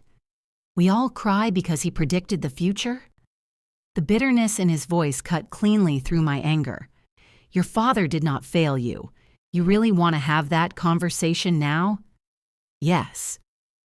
No, you want me to apologize in exactly the right order while you explain Dad to me. I want to know why you lied. I was trying to make sure somebody could get through the damn speech. You already had a reason. Why invent my permission? Because Robert might not have agreed otherwise. There it was. Not confusion, not panic. A door deliberately unlocked. You knew he thought I asked, I said. Andrew didn't answer. You didn't think I wanted Robert to speak. You needed Robert to think I did. I knew you'd be upset. You knew before you did it. I knew you were emotional. No. You knew you were taking something. His voice rose. I was burying my father, and I was burying my husband. Everything is your marriage with you. Every story, every object, every room in that house. You act like the rest of us only visited his life. I gripped the edge of the table. Come here. What? Come to the house and say this where I can see you. I'm working. You answered. I have a break. After work, then. He was silent. Come alone, I said. Don't drag Caroline into this. I didn't. You did when pleasing her father became part of your funeral planning. That isn't what happened. Then come tell me what did. He hung up. At 5:30, his car stopped at the curb instead of pulling into the driveway. Andrew sat behind the wheel for almost a minute. Then he got out, walked to the front door of the house where he had once carried a key, and rang the bell. I opened the door and stepped aside. Andrew entered without speaking. He wiped his shoes on the mat, though they were dry, and glanced toward the dining room. Is Marjorie here? No. Her car was here earlier. She went home. He nodded as if he had won something small. His tie was gone, and the top button of his work shirt was open. He looked exhausted. Not physically. Andrew was one of those men who could sleep 8 hours and still appear worn down by an argument he was rehearsing. Do you want coffee? I asked. No. Water? I'm not staying long. That wasn't what I asked. He followed me into the living room. The gray folder sat on the coffee table. I had placed my pages back inside it, but left Robert's plastic sleeves in a neat stack beside them. Andrew stopped when he saw the colored tabs. He edited it a lot, I said. That was the point of sending it to him. Thank you for finally choosing a sentence without camouflage. He sat on the couch. Robert had occupied the same spot a few hours earlier, but Andrew leaned forward with his elbows on his knees, as if sitting back might suggest comfort. I took Thomas's chair. Andrew noticed. His gaze moved to the worn arms, then to me. Are we going to do this with Marjorie's version or mine? He asked. We're going to do it with the true one, which is yours. Start with the lie. He looked at the folder. I told Robert you wanted the eulogy delivered even if you couldn't do it. You told him I wanted him to deliver it. I didn't use those exact words. What exact words did you use? He rubbed his palms together. I said you'd written something for Dad, and you wanted to make sure it was read, but you weren't confident you could stand up there. That was Friday? Saturday. And you told him not to call me? I said it would embarrass you if he made a big deal out of it. Why? Because I knew you'd tell him no. Then you knew I had not asked. Yes. The word landed differently spoken in the room. No funeral music, no crowd, no whispered concern to soften it. Did Caroline know? She knew I asked her dad to prepare. Did she know you lied about me? No. Are you protecting her? I'm answering you. I believed him. Caroline had looked genuinely sick when she realized Robert received the pages before the funeral. Why did you remove the ending? I asked. I already told you. You said it was about you. It was. It was about your father being afraid he would fail. Andrew sat back. You wrote that he was torn between making me soft and making me distant. Those were his fears?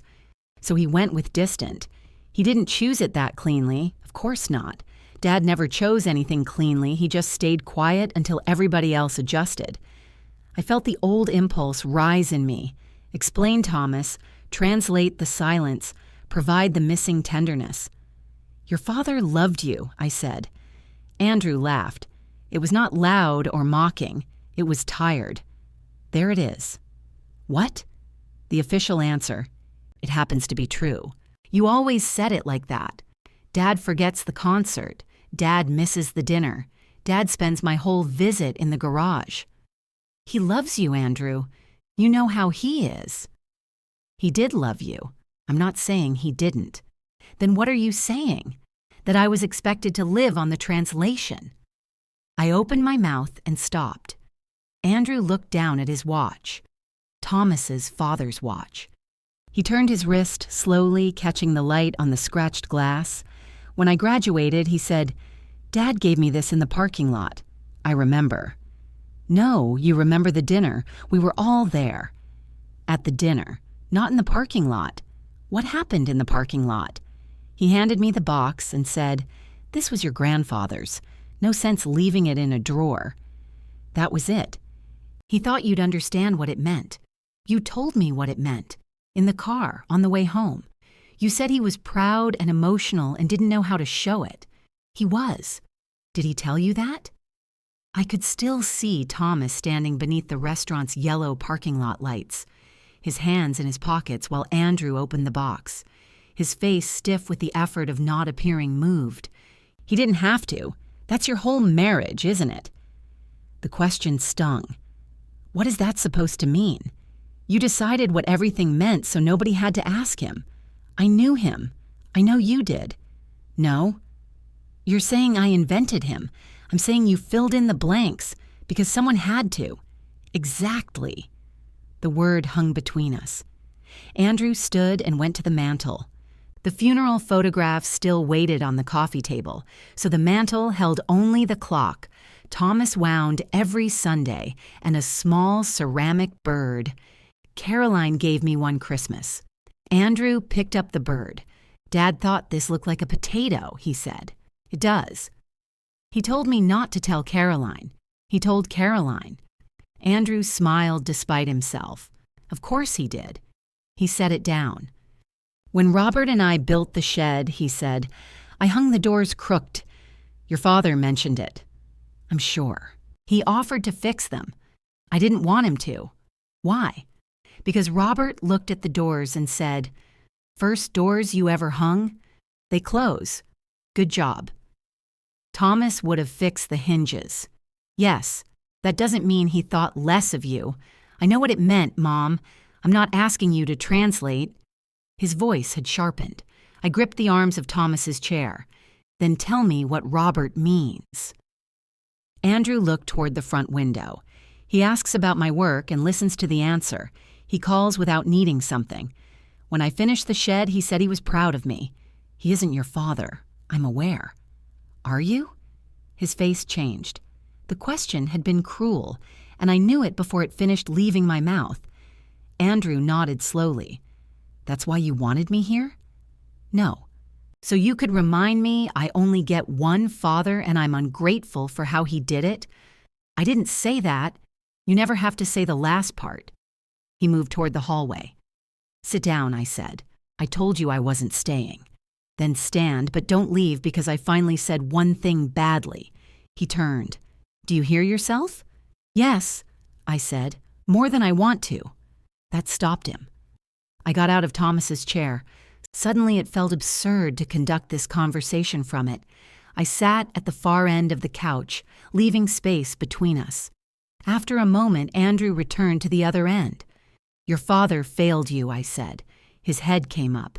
He loved you and he failed you. Both can be true. Andrew stared at me. The clock on the mantel ticked. Thomas had kept it 3 minutes fast because he claimed it lost time during humid weather. It did not. I'm sorry, I said. For what? For making you accept my interpretation instead of asking what his silence did to you. He pressed his lips together. I continued before I lost my nerve. But what you did at the funeral was not an answer to your father. You did it to me. I know. Do you? Yes. You gave Robert my words because he made you feel like the son you wanted to be. Andrew's eyes filled, though his face remained still. I wanted one person up there who could say what he meant, he said. I could say what Thomas meant. That was the problem. I waited. You made him sound tender, Andrew said. complicated but tender. You made every failure into another way he loved us, even the ending. He was afraid he'd get fatherhood wrong, so we're supposed to feel sorry for him because he knew. That isn't why I wrote it. I know, but that's what I heard, so you cut it. I told Robert it was too personal. You cut the part of your father you couldn't forgive and gave the rest of him to the man you preferred. Andrew wiped one hand over his mouth. Yes. There was no relief in hearing it. Did Caroline ask you to put Robert in the service? She said it would mean a lot if her dad had a role, a reading or prayer. She didn't ask for the eulogy, but you wanted to please her. Yes, and him.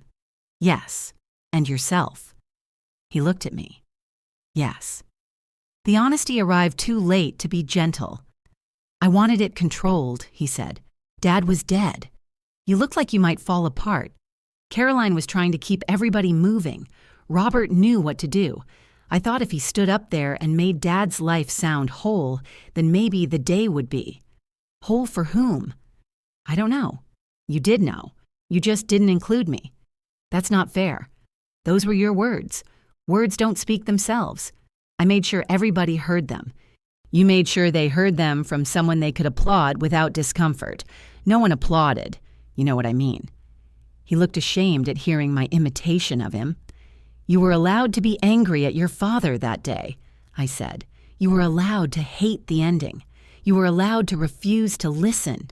You were not allowed to erase me so you could put Robert in the picture. I didn't erase you. You reduced me to a source. He had no answer. I reached for the folder and placed it between us. The birthday video is not happening with my stories. Fine. Sunday dinners are paused. He looked up. For how long? I don't know. And the key? Stays here. You want me to call before I visit? Yes. And pick up the boxes Saturday? Yes. His eyes moved around the living room. Anything else you want removed? That isn't what this is. It feels like it. I know. He stood. At the front door, he put his hand on the knob, but did not turn it. Did Dad really ask you to speak? He said. Yes. What exactly did he say? This time, I answered. He said, tell them the parts I couldn't. Andrew stared at the door. Did he leave anything for me to say? I wanted to tell him yes. I wanted to translate one more silence and place it in his hands. But Thomas was gone, and I finally understood what that habit had cost. I don't know, I said. Andrew nodded. Then he walked out, closing the door so carefully I almost wished he had slammed it. I stood with my hand on the door after he left. One turn of the knob and I could have called his name. He had not reached the sidewalk yet. I could hear his shoes on the front steps, the pause before he opened his car, the faint jingle of keys. Then the engine started. I went back to the living room. The gray folder remained on the couch, lying where Andrew had sat. I opened it to the final page and read Thomas's request in my own handwriting. Tell them the parts I couldn't. I had understood that as an assignment. Thomas could not explain himself, so I would do it one last time. I would gather his unfinished gestures, arrange them into sentences, and send him into death understood. Now I wondered whether he had given me a burden and called it intimacy. That thought felt disloyal. I said it aloud anyway. You should have told him yourself. The mantel clock ticked 3 minutes ahead. Saturday morning, Andrew called at 8:30. I'm coming for the boxes at 10, he said. All right, I'll bring the SUV. I should be able to fit everything. There are 14. I know. I looked toward the basement door. How? I counted them. When? A pause. One of the times I came by.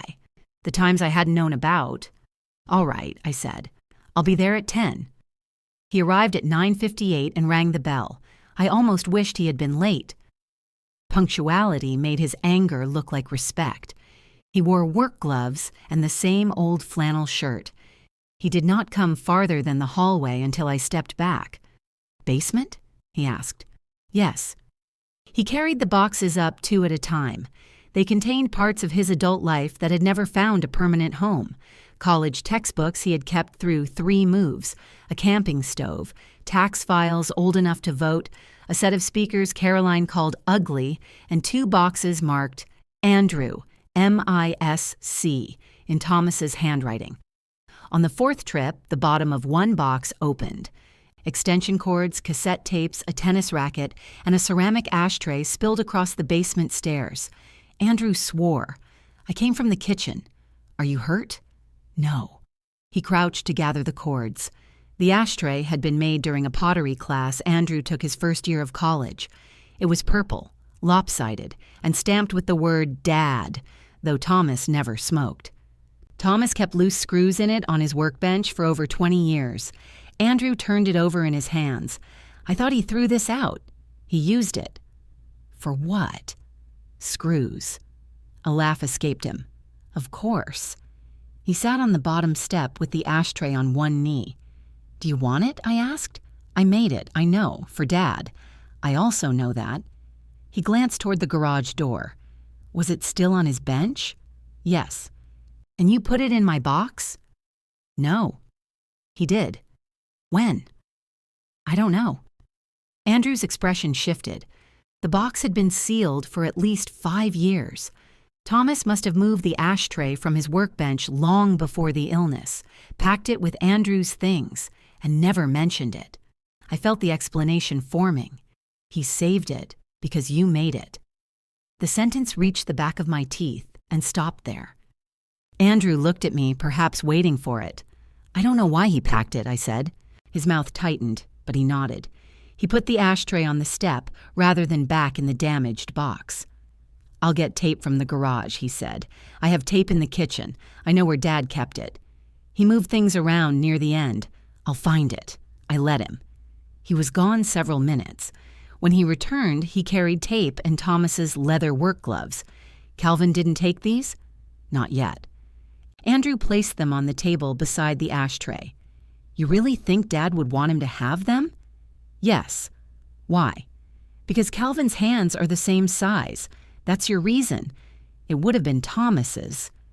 Andrew considered the gloves. Practical, usually. He repaired the box, loaded the remaining things, and swept the dirt he had tracked across the basement floor without being asked. At the door, he noticed his house key on the windowsill. Neither of us mentioned it. I got everything, he said. Thank you. Caroline may come by later for her mother's dish. I'll have it ready. He put one hand in his coat pocket. You could come to dinner tomorrow. I looked at him. Our house, he said. Not a video meeting or a planning session. Just dinner. Will Robert be there? No. Does Caroline know you invited me? Yes. I wanted to accept. The desire arrived so quickly it embarrassed me. What are you having? I don't know. Then how do you know it's dinner? Caroline said she'd cook. That explains why you don't know. He smiled, then tried not to. The small familiarity hurt more than the argument had. I'm not ready, I said. His smile disappeared. Okay, thank you for asking. Sure. He left. This time, he did not tell me to lock the door. Caroline came at 3 for Diane's dish. She stood on the porch until I invited her in. I can just take it, she said. I made coffee. She hesitated, then removed her coat. We sat at the kitchen table with the blue-rimmed dish between us like an object being divided in a divorce. Andrew told me what he said to Dad, she began. I'm sorry you learned it this way. He says I didn't cause it. You didn't. He also says involving my father was my idea. You wanted Robert included. I suggested a reading. I know. She stared into her coffee. Dad likes being included. It was a daughter's sentence carrying affection and criticism in equal measure.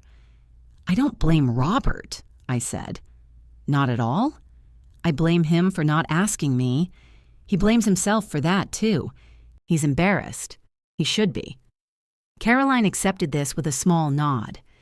Andrew isn't angry at him, she said. I didn't ask him to be. No. He's angry at you. I know. And himself, which is much less pleasant for everybody living with him. I almost smiled. Caroline turned the coffee mug by its handle. "I need you to understand something," she said. "I love Andrew. I'm not going to become a witness for either side every time you two talk. I haven't asked you to. When you say my father became the center of your family, it sounds like you're saying I put him there." "Did I say that?" "Not exactly." I felt the unfair satisfaction of hearing my own defense used against me. She saw it. "Yes," she said. "That's what living with Andrew is like right now." I laughed despite myself. Then Caroline did, and for a moment we were two women exhausted by the same man for different reasons. "I don't want to make you the villain," I said. "Good. But you told me Robert saved the day." Her face changed. "I did. You said it before I had even left the funeral home. I thought you had asked Dad to speak. Why?" "Because Andrew told me you were too upset." "That is not the same thing." "No. Did it occur to you to ask?" She looked at me. "No," she said. "It didn't." The honesty settled beside Robert's, uncomfortable, insufficient, real. She took the dish and left with a container of funeral cookies I was desperate to remove from the house. Sunday afternoon, I reheated beef stew for one. At 4:15, my body expected the front door to open. At 4:30, I set the bowl in the sink half full. By 5, I was angry with Andrew for respecting the boundary I had demanded. I called Marjorie. "Talk to me about anything except my son. I need a new washing machine." "Not that. You said anything. Something interesting." "Washing machines are interesting. They lock the lid now. What if I change my mind?" For 20 minutes, she described appliances. It was an act of love so tedious, only a sister could have performed it. On Monday, I returned to choir. Nancy handed me music without comment. Ruth pressed her shoulder against mine during the second verse of Shenandoah. This time, the memory of Thomas's breathing came and remained only a memory. I finished the song. After rehearsal, Nancy asked whether I wanted to help restore a wooden cabinet the Arts Center had rescued from a storage closet. "You still do that, don't you?" she asked. "Sometimes." The cabinet was oak beneath 3 layers of white paint. One hinge had been replaced with the wrong size, and someone had lined the drawers with wallpaper covered in tiny yellow ducks. "Who would do this?" I asked. Nancy shrugged.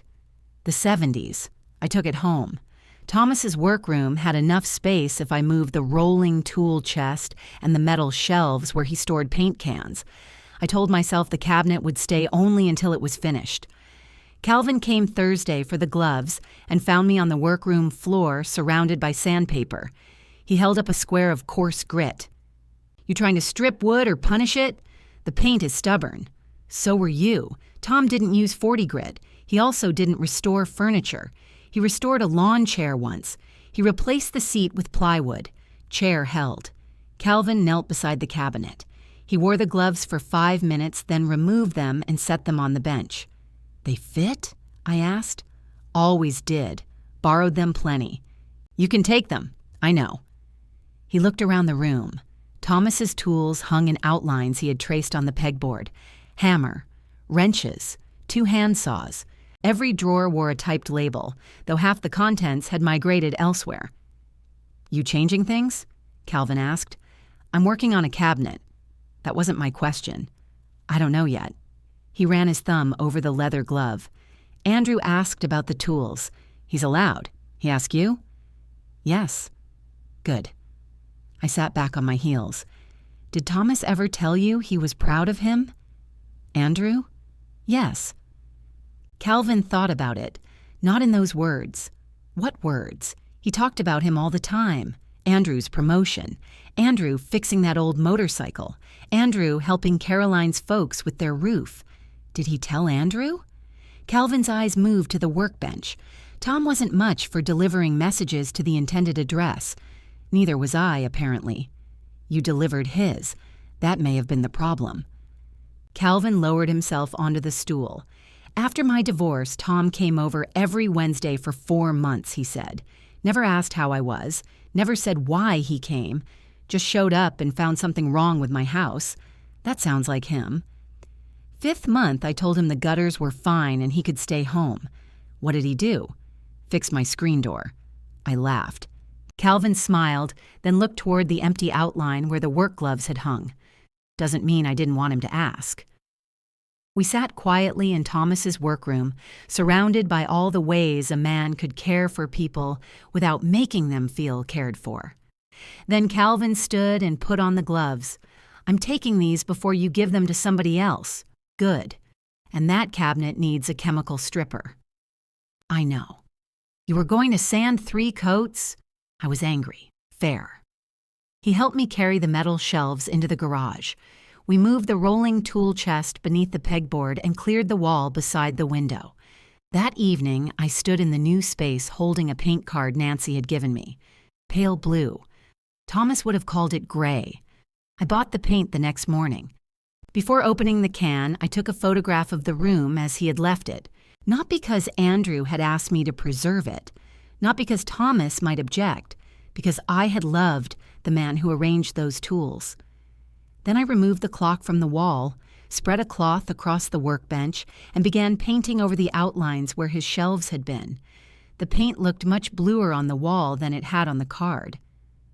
I stood in the middle of the workroom with the roller in my hand, watching the color dry into something Thomas would have described as dental.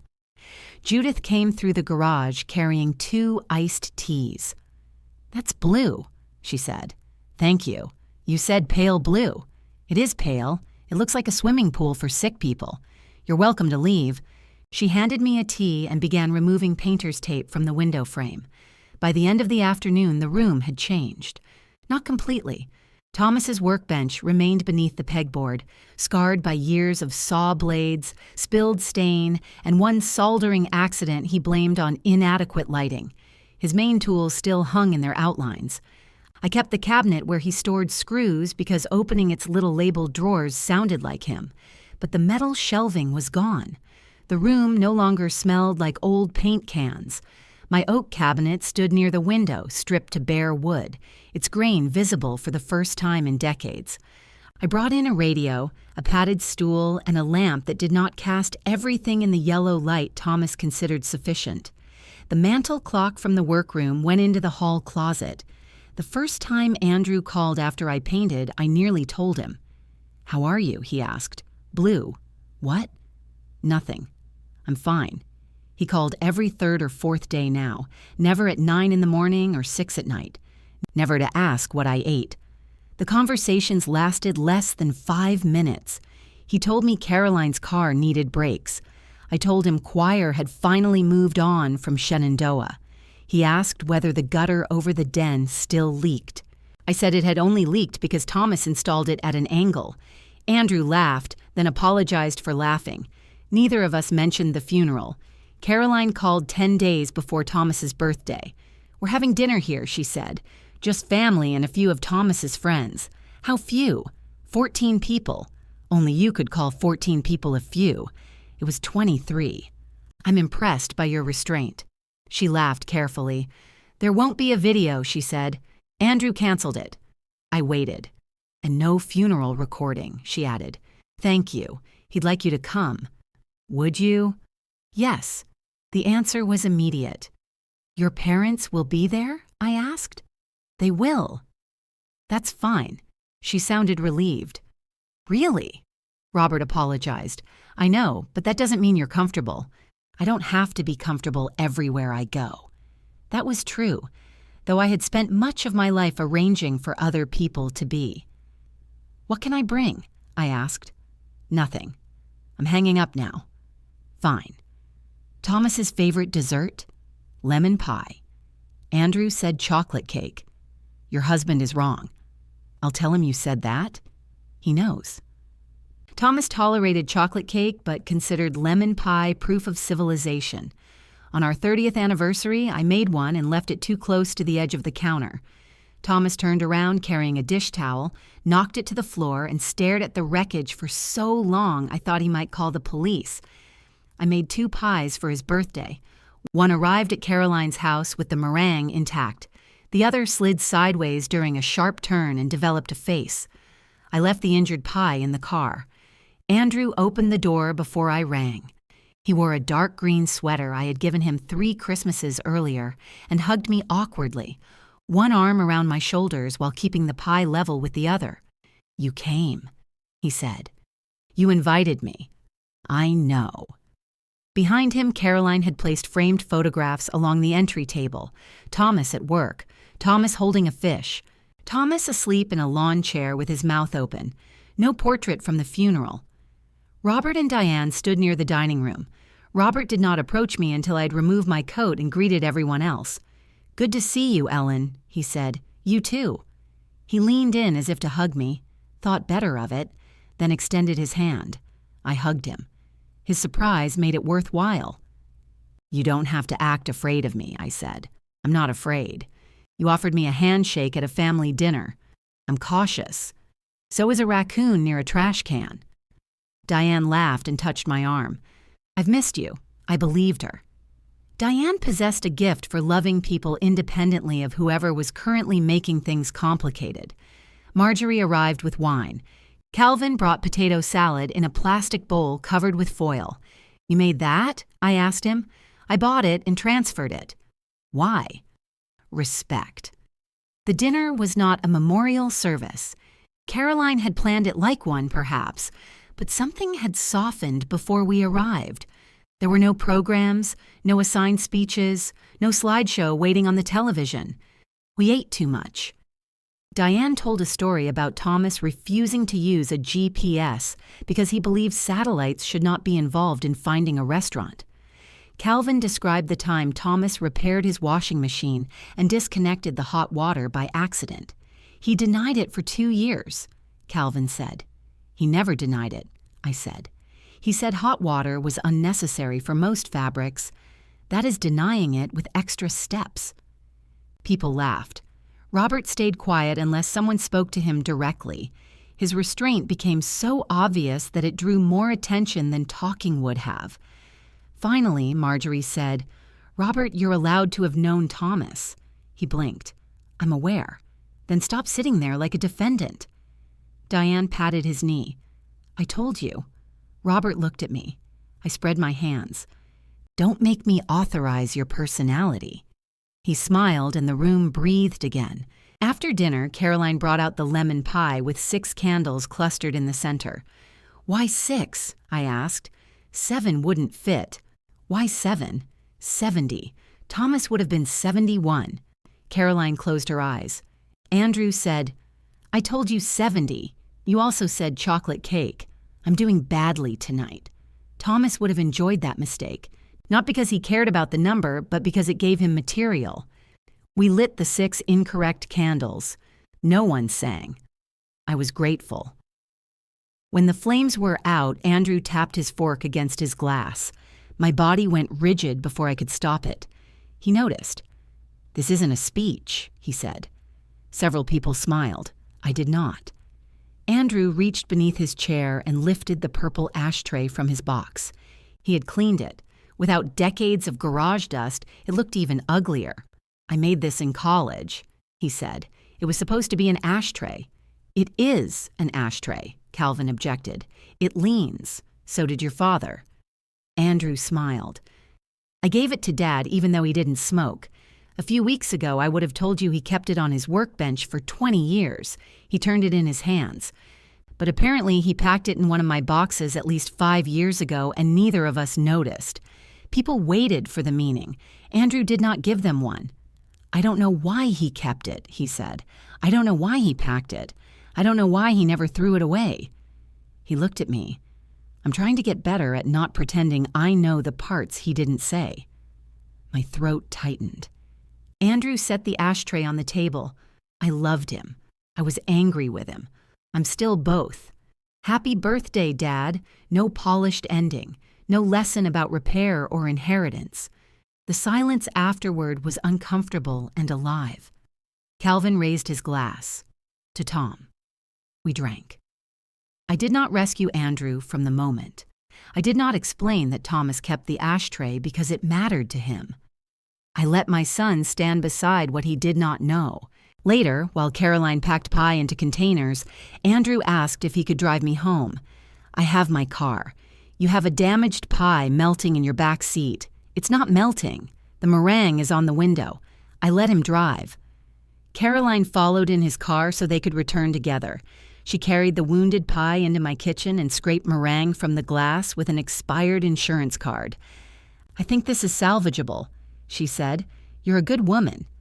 "I know." When she left, Andrew remained in the hallway. "I can wait until she comes back," he said. "She'll be 10 minutes. That's fine. Do you want coffee?" Yes. It was the first time he had accepted anything in the house since returning the key. While the coffee brewed, he wandered toward the garage. The workroom door stood open, and the new lamp cast a white rectangle across the hall. He stopped. What happened in here? I joined him at the doorway. The oak cabinet had received its first coat of stain, its brass handles soaked in a glass jar on the bench. Fabric samples for the drawer lining were spread beside the sandpaper. Andrew entered slowly. "You painted?" "Yes." He touched the pale blue wall where the metal shelves had stood. "Where are Dad's things?" "The paint went to hazardous disposal. The shelves are in the garage. The rolling chest is there." I pointed beneath the pegboard. "What about the clock?" "Closet." He looked around the room again. "Why didn't you tell me? Why would I?" His shoulders tightened. I heard the sentence after it was too late. "That came out badly," I said. "No, I think it came out accurately. I don't need permission to use a room in my house." "I didn't say you did." "Then what are you asking?" "I'm asking why, after telling me I erased you at the funeral, you decided to erase Dad from the one room that still looked like him. The accusation struck because I had made the same one. I didn't erase him. You painted over everything. I moved shelves. 6 weeks after he died. 5.5. Is that supposed to help?" "No." He crossed to the workbench and ran his hand over its scarred surface. "You kept this?" "Yes. And the tools. The ones I use." He looked at the empty outlines where I had removed several others. "Where's the coping saw? Calvin has it. Did you ask me?"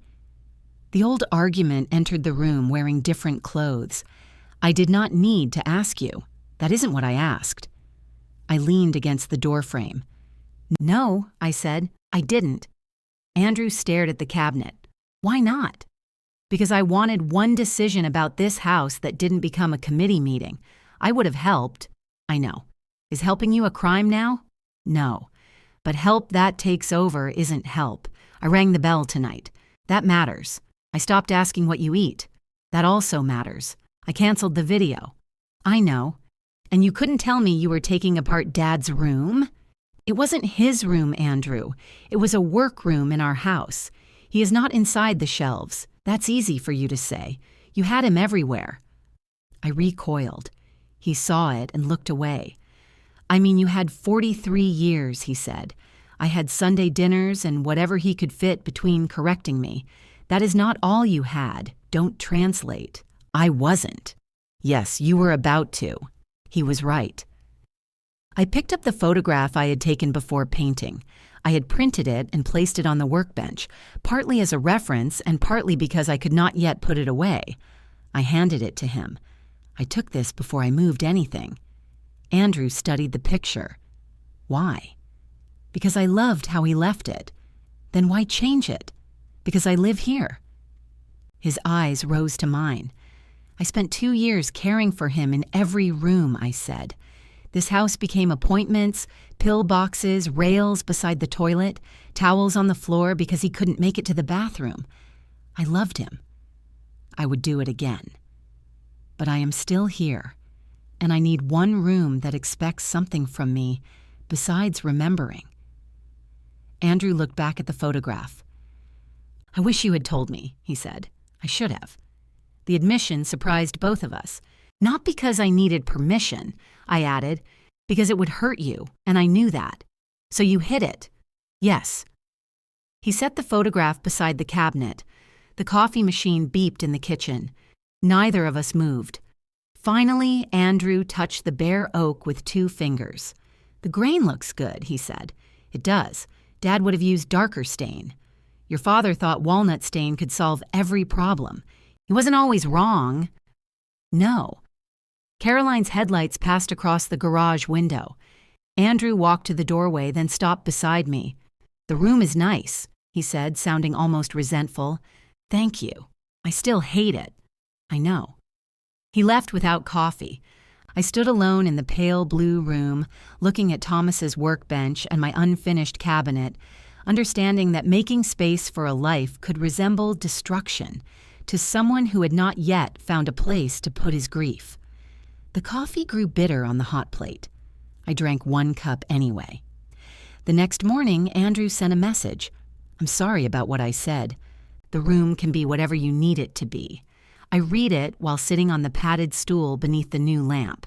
I typed, "I'm sorry I knew it would hurt you and chose not to tell you." His answer came several minutes later. "Thank you." Neither apology solved anything. That was becoming a relief. We had spent weeks treating every conversation as if it needed to produce a verdict. The smaller words left room around themselves. I finished the oak cabinet. Nancy helped me carry it into the Arts Center, where it stood in the rehearsal room holding music folders and peppermint candies. The tiny yellow ducks were gone. I lined the drawers with dark green paper. "It's beautiful," Ruth said. "It was always beautiful. It was wearing too much paint." Nancy raised an eyebrow. "That sounds meaningful. It's a cabinet. Everything is a cabinet until somebody writes an essay about it. The choir performed our spring concert without Shenandoah. Thomas would have considered that artistic progress." Marjorie sat in the front row. Judith wore a red jacket that made her impossible to ignore. Andrew and Caroline came in after the first song because Andrew refused to pay $10 to park across the street and spent 20 minutes looking for free parking. "You missed the best one," I told him afterward. "You always say that when I'm late." "You're often late." "I arrive before intermission." "Your father would have claimed that counted as early." Andrew smiled. He did not mention the pale blue workroom. He and Caroline stayed while the choir ate sheet cake in the lobby. For once, Caroline had not arranged the food, so the plates were too small and there were no forks. She seemed almost delighted by the incompetence. Andrew held a piece of cake on a napkin and talked to Ruth's husband about roof shingles. It was such an ordinary scene that I had to turn away. Ordinary had become dangerous. It tempted me to confuse contact with repair. We did not resume Sunday dinners. Sometimes I went to their house. Sometimes Andrew came to mine after calling first. He never arrived carrying a plan. The first few visits were painful in their emptiness. He would sit at the kitchen table and ask how choir was going. I would ask about work. We had used Thomas as a third person for so long that neither of us knew how to have a conversation without interpreting him. One evening, Andrew noticed the kitchen faucet dripping. "I can fix that," he said. "I know." He waited. "Would you like to?" I asked. "Yes." "Then fix it." It took him 40 minutes and 2 trips to the garage. He replaced a washer, tightened something beneath the sink, and left a streak of grease on the dish towel. Thomas would have corrected his grip on the wrench. I made coffee. When Andrew finished, he turned the faucet on and off several times. "No drip," he said. "Good." He waited for more. "Thank you," I added. His shoulders loosened. I did not tell him his father would have been proud. Caroline came without him occasionally. She brought a dress with a broken zipper for me to repair, though she knew how to sew better than I did. I repaired it anyway. In exchange, she helped me choose new curtains for the workroom and vetoed fabric that matched the walls too closely. "You'll look like you're working inside a cloud," she said. "A sick person's swimming pool, according to Judith." She's not wrong. Robert and Diane invited me to dinner. I declined the first time and accepted the second. Robert did not speak about Thomas until I did. When the subject came, he listened instead of converting my story into a lesson. It required visible effort. Before dessert, he said, "Andrew and I haven't gone fishing since the funeral." I set down my spoon. "Why are you telling me?" "I'm not sure. Do you think I want him to lose you?" "No." "Then call him. He might feel that spending time with me proves what you said about replacing Thomas. It might. Robert looked troubled. He's an adult, I said. Let him decide what it means. They went fishing 2 weeks later. Andrew did not tell me. Caroline did because Robert returned with a hook in his jacket and Diane had to cut it out. The summer came in heat and sudden storms. Rain struck the workroom windows while I refinished a table for Judith, who wanted it darker and then complained it was too dark. I began teaching a monthly furniture restoration class at the Arts Center. 6 adults enrolled. One stripped a chair with such enthusiasm she removed part of the seat. Some of it is still good, I told her. Thomas's silver watch remained in my dresser. Andrew never asked for it again. In August, I took it out of the hospital bag and carried it to the workroom. The band held the shape of Thomas's wrist. A faint line of dried soap remained near the clasp. I cleaned it with a soft cloth, wound it, and listened. It did not start. Andrew knew a watch repairman. I almost called him, then realized that asking was not the same thing as surrendering. He answered from his office. Is something wrong? Your father's silver watch stopped. A pause. Do you want me to take it in? Yes. Okay, I want it back, I assumed. When it's repaired, I may give it to you. I haven't decided. Another pause. Okay, you're allowed to want it? I do. I know. He collected it Saturday, ringing the bell before entering, even though I had seen him through the window. When he returned the repaired watch, he placed it in my hand. The second hand moved with tiny, stubborn precision. How much did it cost? I asked. Don't worry about it. How much? He told me. I paid him. He accepted the check without making generosity into another form of control. I put the watch back in my dresser. In September, an email arrived with the subject line about Dad's funeral. Andrew had sent it to 28 people. Some were relatives, some were Thomas's friends. Robert was included. So were Caroline, Marjorie, Calvin, and the woman from Thomas's office who had told me Robert captured him. I sat at the kitchen table before opening it. I need to correct something about the eulogy at my father's funeral. The words read by Robert Lang were written by my mother, Ellen Mercer. She wrote them to deliver herself because my father asked her to speak. Before the service, I took her pages and gave them to Robert without her permission. I told him she wanted him to deliver them, which was not true. Robert believed he was honoring her request. My mother was not unable to speak. I took that choice away from her because I wanted control over how the service felt and because I had unresolved anger toward my father.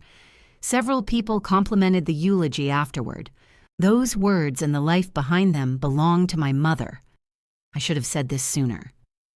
Andrew, there was no request for forgiveness, no sentence about how much he had learned, no mention of the key, the workroom, Robert's influence or grief, making people do things they regretted. I read it again. Then a third time. My phone rang before I reached the end. Marjorie. Well, she said when I answered, yes. He didn't polish himself. No. Robert may have helped. Robert was fishing today. How do you know? Diane sent me a photograph. Then perhaps there's hope for the boy. He's 42 now. Thomas's birthday had passed while he was 41. Andrew's came 2 months later. I had made him lemon pie out of spite. My phone beeped with another call. Cousin Ray. I ignored it. By evening, 7 people had written to me. Some apologized for praising Robert. They had done nothing wrong, but I found myself comforting them anyway.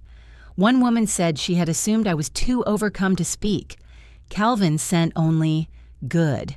The woman from Thomas's office wrote, I'm sorry. I remember what I said to you at the cemetery. I had forgotten her name again. The correction did not give me back the lectern. It did not place my voice in the recording or change the memory of sitting while the room stood. Instead, it opened the day for public inspection a second time. I called Andrew. He answered cautiously, Hi, I read your email. Okay, why did you send it now? Because people still have the funeral recording. Caroline's aunt mentioned sharing it before the holidays. My hand tightened around the phone. "I asked her not to," he said. Then I realized I was still trying to solve it privately, so nobody would know what I did. "Did Robert tell you to write this?" "No. Caroline, she proofread it. That sounds like her." She removed 3 semicolons. "Also sounds like her." Andrew let out a breath. "You should have warned me," I said. "I thought about it." "You should have." "I'm sorry. I've had 7 people call. I can send another message telling them not to." "No." He was quiet.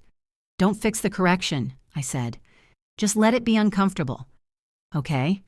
"It does not give me the funeral back." "I know. It doesn't make us even." "I know." "Thank you for doing it." His breath changed on the other end. "You're welcome," he said. The call stopped after a few days. The email remained in my inbox. Autumn turned the maple outside the workroom window red.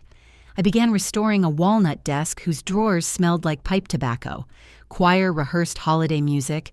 Judith bought a washing machine with a locking lid and complained exactly as predicted. Andrew came on Sundays occasionally, though we no longer called the visits Sunday dinner. Sometimes we ate. Sometimes he drank coffee and left. At Christmas, I gave him the silver watch. He opened the box and stared at it. "Are you sure?" "No." His eyes lifted. "I may never be sure," I said. "Take care of it." He fastened it around his wrist beside his grandfather's watch, looked ridiculous, and laughed for the first time before removing the older one. "I'll keep both," he said. "I know." Thomas had been gone almost a year when Andrew asked about the final page. We were in the workroom. He had called before coming and brought no tools, food, or task. I was sanding the walnut desk, and he sat on the padded stool turning the purple ashtray between his hands. "What happened to the eulogy?" he asked. "It's in the desk upstairs." "All of it?" "Yes." He traced the uneven letters, spelling Dad. "Robert said he never read the ending." "That's true." "Did you ever read it to anyone?" "No, not Marjorie?" "She read it herself while claiming she was looking for a pen." "That sounds right." He placed the ashtray on the workbench. "Would you read it to me?" I stopped sanding. Andrew did not explain why. He did not say he was ready now or that the anniversary required closure. He simply waited. The room held Thomas's tools, my furniture, and enough empty wall for both of us to see what was no longer there. "Come next Tuesday," I said. "The time he died." Andrew nodded. "What time?" 8:17 in the morning. I'll be here. No one else, and no recording." His face tightened. "I wouldn't." "I know," I said. It was the first time I had trusted him without needing to check. I woke before 5 and considered calling it off. The house was dark. Rain touched the bedroom windows, not hard enough to be weather, only a faint tapping that made every room seem farther away. The gray folder lay on my dresser beside Thomas's empty hospital bag. I carried it downstairs. At 5:20, I made coffee. At 6, I checked the back door twice. At 6:30, I opened the folder and discovered a coffee stain on page 3 that had not been there when I wrote it. Robert's work, probably. For nearly a year, I had treated those pages as if the funeral had preserved them. It had not. The corners were bent. Blue ink showed faintly where Robert's notes had pressed through the paper. On page 7, one of my own sentences ended without a period. I added it. Then I crossed it out again. By 7:45, the rain had stopped. Pale light entered the workroom through the window above my refinishing table. The walnut desk stood against the blue wall, its drawers removed and lined along the floor. I set 2 chairs near Thomas's workbench. At 7:58, Andrew's car stopped at the curb. He remained inside. At 8, he got out. He was wearing the silver watch.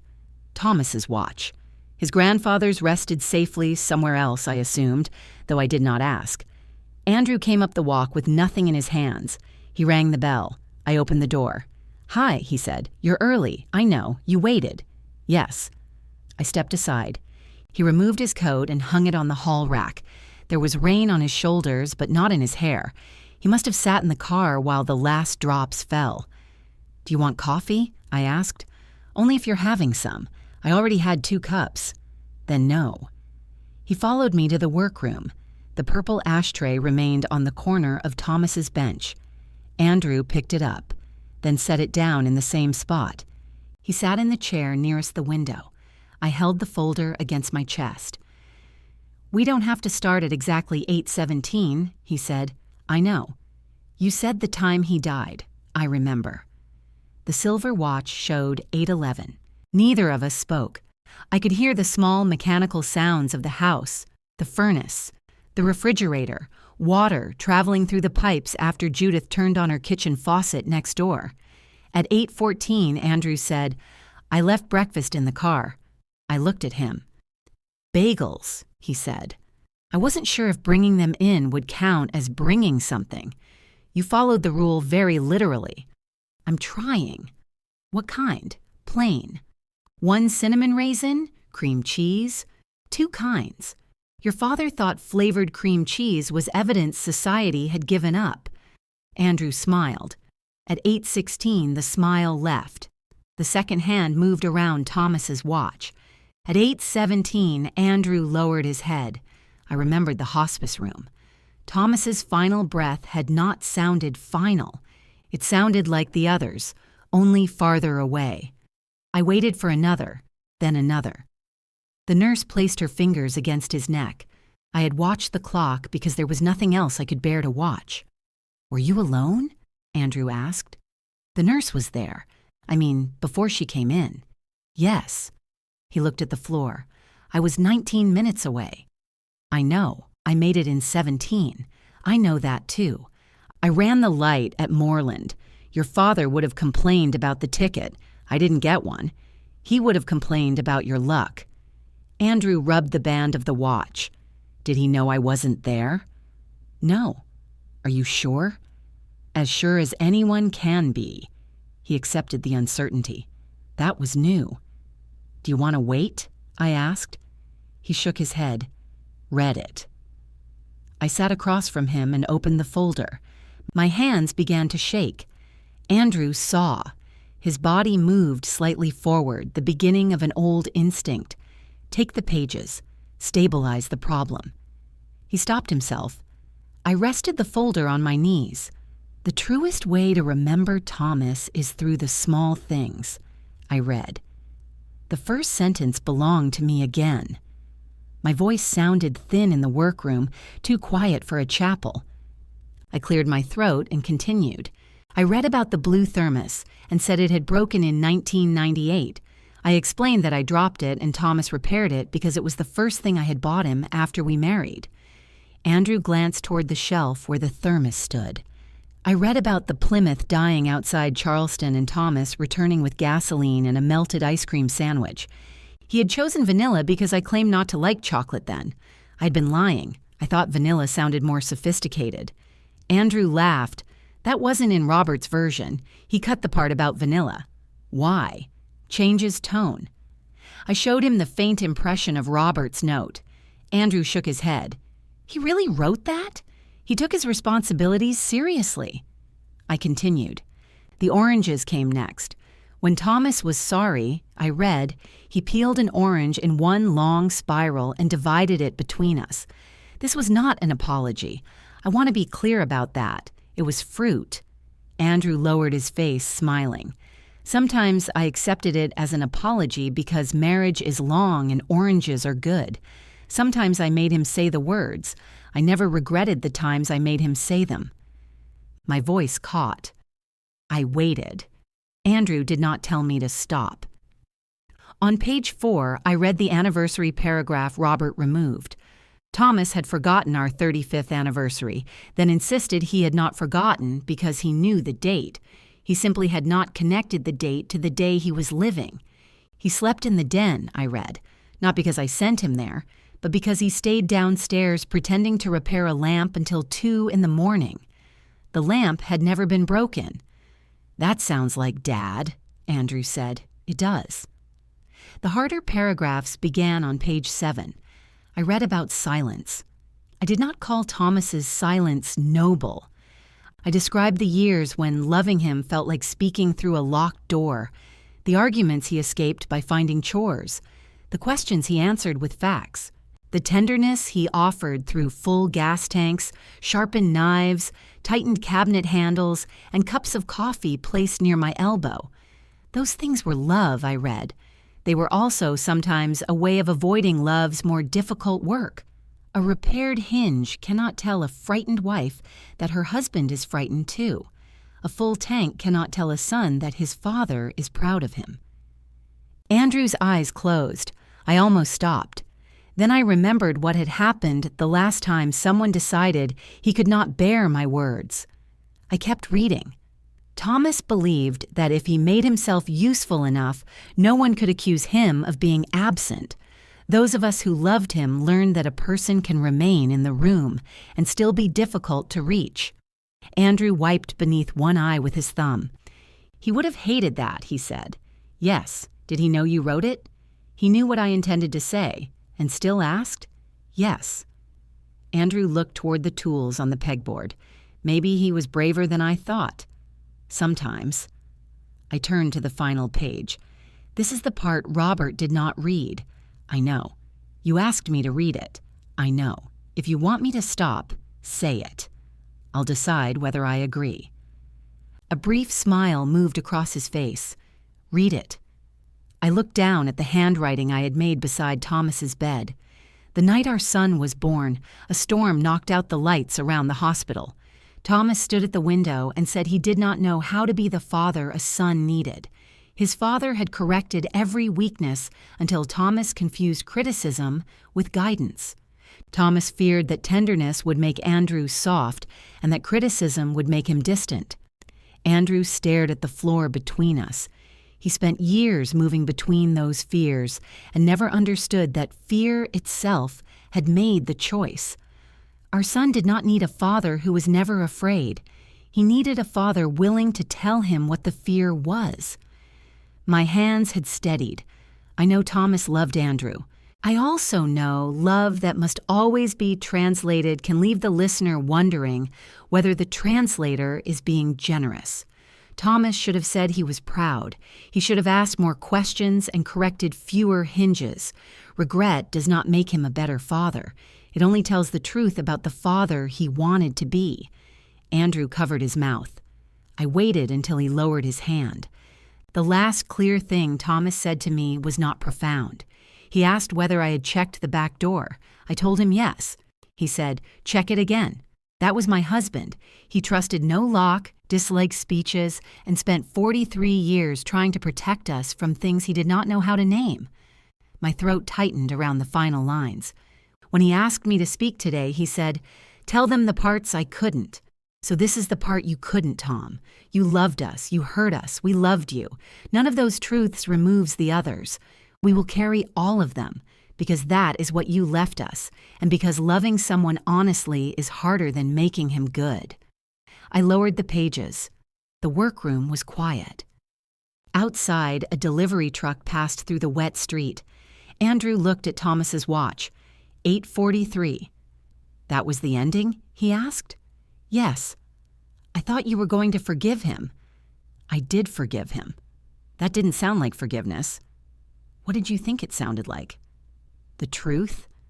They aren't opposites. He leaned back and pressed both hands against his eyes. I closed the folder but left it on my lap. After a while, he said, "I hated that he asked you. To give the eulogy? To tell the parts he couldn't. Why? Because he always chose you to explain him, even to me." I nodded. "And I was angry I missed it," Andrew continued. "When he died, I know you told me to shower. I know nobody knew. But you were there. And then he gave you the words too. I felt like I got to the end of his life after everybody had already decided what it meant.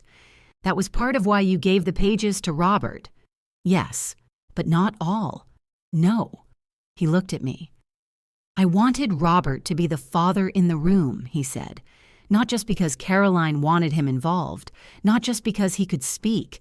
I wanted people to look at us and think that was my family, a man who knew how to say things. Caroline beside him, me beside her, controlled, respectable, finished." And where was I? You were the source. The word struck exactly where it had before. Andrew did not look away. I made you the source and gave him the voice, he said, at your husband's funeral. Yes, I'm sorry. No explanation followed it. No orange appeared beside my coffee. No list, no sentence beginning with but. I believed him. Believing did not restore the moment. It did not put me at the lectern or return the first Sunday in my quiet house. It did not mean I would place the brass fish key back in his hand, but the apology no longer required me to disappear inside it. Thank you, I said. Andrew nodded. We sat with the folder between us. At 9:15, he went to the car for breakfast. When he returned, he stood at the workroom door holding the paper bag. Can I bring these in? Yes. He set the bag on Thomas's scarred workbench. The cinnamon raisin bagel was mine. He had remembered. We ate without plates. Cream cheese gathered inside the fold of the paper wrapping. Andrew got some on the silver watch and cleaned it with his sleeve. Your father would have used a toothbrush, I said. I know. He kept old ones in the second drawer. Andrew opened it. 6 toothbrushes lay inside, arranged by size. He laughed so suddenly he had to put down his bagel. I laughed with him. The gray folder remained on my lap, my words still mine. When we finished eating, Andrew asked, Can I come Sunday? I looked at the pale blue walls, Thomas's tools, and the walnut desk waiting for its next coat of stain. Call me Saturday, I said. I will. And this time, when my son left my house, neither of us mistook an open door for permission.